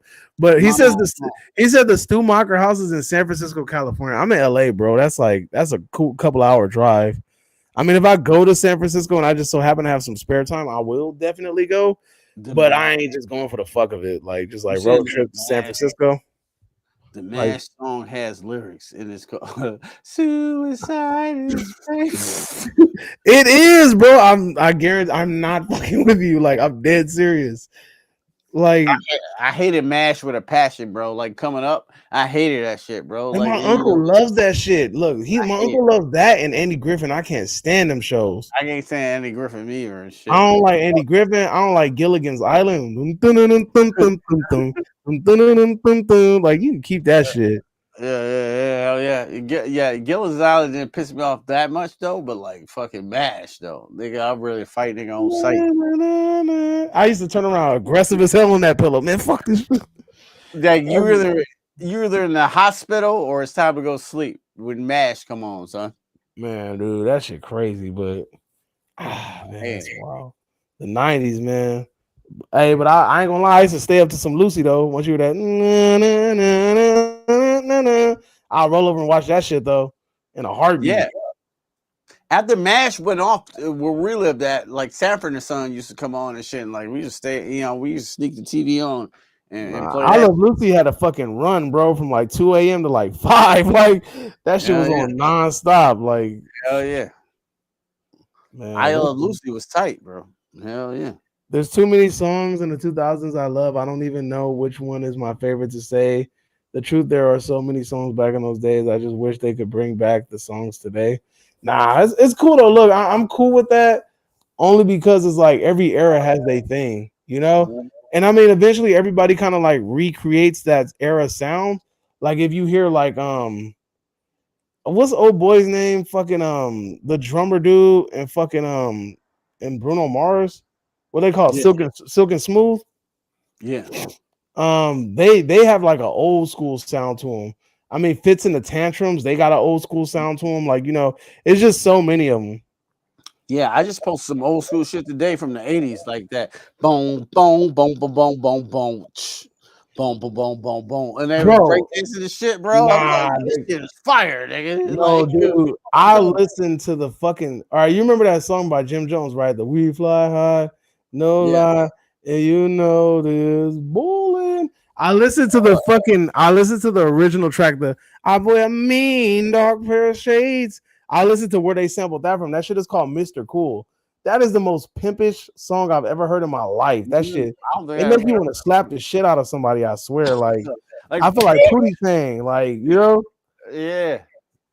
Aaron Mitchell says, bro, every time MASH came on, I turned the channel. Like, yeah, that was facts, man. That was Dog Green helicopter nigga. It's time to turn the channel or go to sleep. Right. That shit was mandatory, bro. It was like, or either that or go to sleep. You gotta go to sleep. You gotta go to sleep. Turn the shit back on an hour later and catch some more fire shit. You know what I'm saying? Before TV go off. I don't remember when TV used to go off. You remember that shit? I wasn't in that era, but yeah, I heard about it. I was in that era. Like you used to go be poltergeist and shit. Fucking American flag and shit. Yeah, American flag. Blessed be the founding fathers. Beep. You're gonna be on some perk shit. And that's where the demons come in. Bro, am I the only one that used to watch like jewelry shit to go to sleep? Like find the most boringest shit that you can find to go to sleep? Yeah. I used to watch the fucking telemarketing channel, bro, where they be selling jewelry and shit to fall asleep. Yep. That shit work like a charm every fucking time. I'm a weirdo because I used to watch like the when the cable came, I watched ghost shows and I used to go to sleep. Isn't that weird and shit? Like my wife used to do that shit. She used to watch the Mexican ghosts. She watched the ghost videos from Mexico, bro. Them motherfuckers are really scary. That shit you be having people running around tombstones and shit. It's wild. That shit looks real. Wow, you know what I'm saying? The ghosts be talking to you and shit. And then me and my wife went to Savannah, the most haunted place in America. And then I was trying to talk to the ghosts and shit. Like, let me see, guys talk to the ghosts. They wouldn't talk to me. As soon as they headed to my wife, they started saying all type of shit. Like, oh, yo, it was that run away, run. You know what I'm saying? Like, you know what I'm saying? Desk, sick. You know what I'm saying? This, that. My wife she don't fuck with that shit. So like, she don't understand it and shit. So she said this prayer at the end of the tour, and it stopped talking to her. Shit was wild, bro. Yeah, imagine you hear zoom, zoom, zoom, zoom, zoom, zoom, zoom, zoom, zoom, zoom, zoom, zoom, zoom, zoom, zoom, zoom, zoom, zoom. They not like us. Like, damn, you didn't say that. I just heard that. BBL Drizzy. BBL Drizzy. If the ghost would have said that, because it was like a thing that it actually talked, like a voice thing. Like, I know what you're talking about, because I saw this ghost video shit with Kane Hodder. He was walking through this place and like it was like saying shit, and he was like, "What did it say?" And it was like that shit was not. It was making it sounded like nonsense, but hey, fuck it. It could be all bullshit. I don't know. You know, right? That shit just picking up farts. Yeah, fart. It sound. Yeah. Is your what the hell was that? Mm-hmm. Baritone. That shit was a squeaker. It was a squeaker. Yeah. Yeah. Hell yeah.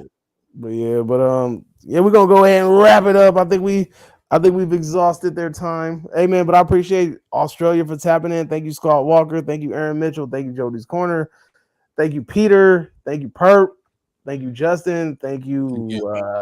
Who else popped up in here? Thank you all. Who else? Everybody, bro. Shout out to everybody. Kevin Jones, even though you got it, that blasphemous ass Drake take. Just Renamon, everybody, bro. Everybody that tuned in today, man. I really appreciate you, man. This video wouldn't have been as fun without you guys, and y'all really just sat in here with us and just shot the shit. It was fun. And it's funny because I've always been kind of skeptical about doing videos like this because I'm like, ain't nobody gonna want to hear us just shooting the shit. But man, they really was tapped in though. So hey, yeah. Let's talk our shit, bro. You know what I'm saying? That's what it's all about. You know what I'm saying? Let's do it live. Let's do it live. Fuck it. That shit was funny though. Like we really was just like, hey man, you want to just go live? Fuck it. All right, let's go live. Yeah. After we already shot like 2 hours of shit, right? And it just like still like we got some more. And he was like, what else are we going to talk about? Like, we'll figure some shit out, and we did too. Figured that shit right out real quick. That shit was easy. Was fun, man. On your next live stream, can we talk everything about Scream, other 1990 or other 1990 movies? I mean, whatever happens, man. Like, if you throw that shit out there, we ain't talking about shit. Hey, let's do it. I ain't tripping. That shit, everything's cool with me. I'm open to anything. But yeah, all right, y'all. It was a pleasure having you guys. Thank you, Q Reviews, for tapping in. I know it's past your bedtime, even though you got to go cut some people up with Peter because I know he over here mad. Like TCM time. Yeah, but, you know, cut some people. But yeah, he's over here Pound Town. Pound Town. My coochie pink. My booty hole brown. You stupid. Yeah, all right, good. But all right, though. Hey, man, thanks. And make sure you guys tap in with Q Reviews. Go subscribe to his channel. Anybody that tapped in today that has a channel, go tap into them. Go tap into Perp Minded. He got a channel. Go tap into Jody's Corner. He has a channel. Go tap into Peter. He got a channel. Go tap into, even though Justin didn't pop his channel in, go check out D&J Reviews. He got a channel. CLJ, I mean, I don't know if you got your channel yet, CLJ, but you know, I know you do your own thing. I forgot to tell you, sometimes when me and my girlfriend have McDonald's, I have three double quarter pounders of extra cheese, extra onions, and my girlfriend has 3 Big Macs. So, God dang. How much you weigh, nigga? 3 quarter pounders, nigga. Like, hell no. No, wait. Yeah, that's a lot, homie. He said, I get 3 double quarter pounders of extra cheese. Damn. Fuck, that shit made my chest hurt just hearing it. Damn. Oh yeah, my arteries are already clocked just reading that post, nigga. Man, like, you gotta say a Royale with cheese, homie. Hell no. Hey man, but look, if you got the stomach for it, man, hey, salutes to you, man, because I sure as hell couldn't do that. Man, McDonald's make me feel sick after I eat it. Like, me too, bro. I don't even eat McDonald's. I can't eat McDonald's. The only thing I can eat from McDonald's is their breakfast. Yeah, that shit make me feel sick too. Like sometimes I eat it and I throw up, bro. I don't know what it is. I just throw up and shit. Now, Like that regular food make me going feel down. sick. Like that shit make my chest and my stomach hurt. I feel instantly like I'm about to die. Sweaty, you start feeling sweaty and shit. Yeah, Like, right. why am I sweaty? Like, I could have listened to that video of the fucking Super Size Me. Shit. Yeah, my kids eat it and shit. They like the fries and shit. I eat the fries and shit. I take a couple there, but like when I eat a burger or some shit. Hey, they fries. You gotta eat they like. I can't eat they fries with nothing else but they barbecue sauce. Yeah, they ketchup is disgusting. Yep, they got the nastiest ketchup in the game. Yep. But yeah, damn, that's a lot of food, homie. You said three. You said three double quarter pounders with extra cheese, extra onions, and your girl has 3 Big Macs with 2 large fries. That is a huge fucking meal for one guy and one girl. That's crazy. Y'all finish it all in one sitting? How much you weigh, bro? Like 400 pounds. That's like, that's a lot, homie. That's a lot. 600 pound life, weird shit, bro. No, I'm not saying where you at in life, but like, god damn, nigga. No, get you a salad, get you some lettuce, nigga. Some red leaf lettuce. Nigga. Hey, I got a real quick question though. Does y'all ice cream machine work in Australia? I need to know. Do y'all ice cream machine ever work in Australia? Like for real? Because in the United States, there's a worldwide pandemic, man. That shit always broke. You can never get a McFlurry or an ice cream cone or a milkshake. It's always broke. But I got McDonald's milkshakes is low key kind of underrated though. They kind of good. Yeah, they are good. They underrated. Like that strawberry milkshake I had was fire. Like some of this shit, it tastes good and shit, but I can't do a fucking a quarter pounder with extra cheese and fucking extra onions and shit. Nigga, I will fucking. No, he said a double quarter pounder, bro. That's 2 meat patties. He said, and he get 3 of them. Hell no, nigga. How can you eat 3 of them in one city, nigga? What are you hell no, nigga. You a orangutan or some shit, bro? Like I can't even fathom it. No. That is a lot of food, dog. That's a lot. I can't even eat like I eat one burger and I'm solid. Yeah, me too. I'm talking about like the little double. Not I said double. See, I'm over here spoiling myself. In and out a million times better than that. But anyway, like the little McDoubles and shit. I get like a little McDouble and I'm cool, and that shit still make me feel like shit. Damn, 3/4 pound double quarter with extra cheese and extra onions. Nigga, like what the fuck? That's vomit. You know what I'm saying? Vomit City. Nigga, no. Yeah, dude. You gotta vomit after that, bro. Like that's a lot of food. That's like a challenge and shit. You know what I'm saying? Like one of those challenges they put in front of you, like the fucking people eat, like the hot dog challenge when they drinking water and shit. They're trying to down it down, nigga. No. I hate that. I don't mean to clown you, bro. But like, motherfucker, no. That's a lot of food, dog. That's a lot of food, bro. That ain't food. I'm telling you, and large fries. Sheesh. That ain't food, bro. That's a fucking fool. Not fool. That's late night with the devil. Late night with the devil, man. That fucking clown is the devil. Peter is still coming in. Peter, keep coming here. TCM. Oh, TCM. Here I come, bro. Fucking Peter, man. Sit your Colossus ass down. I'm coming. I feel like, hey, man, look, I need Peter to get a Russian accent. For real. He did a Russian accent in a movie, too. Didn't he just do a recent movie? Like, wasn't he in a, I swear, I feel like I just seen him in a trailer doing a Russian accent. Was he like a crime boss or some shit? I think that is one of his movies and shit. The movie that's in my background here, that's Peter Anthony right there with the skull face. That's Laugh. So he playing a Laugh, right? Mm-hmm. Yeah, that's what it was. Oh, look at you. You got him in the background. Your boo thing. Shake ass with him.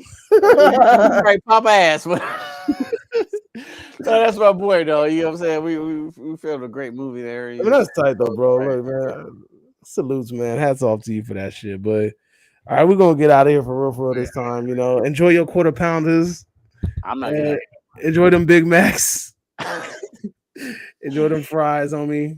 Hey, man, for real though. But hey man, for real though, thanks Thanks, Scott Walker, for tapping in, man. That shit was amazing, dog. You was really like an abundance of knowledge, and you made this stream a whole lot of fun. And if we hop back on and you join us, you know, we'll tap in on some 90s categories if we have the time. But until then, until next time, make sure you subscribe to the Homie channel, subscribe to my channel, like this video. You already know the deal. We'll see you guys next time. Adios.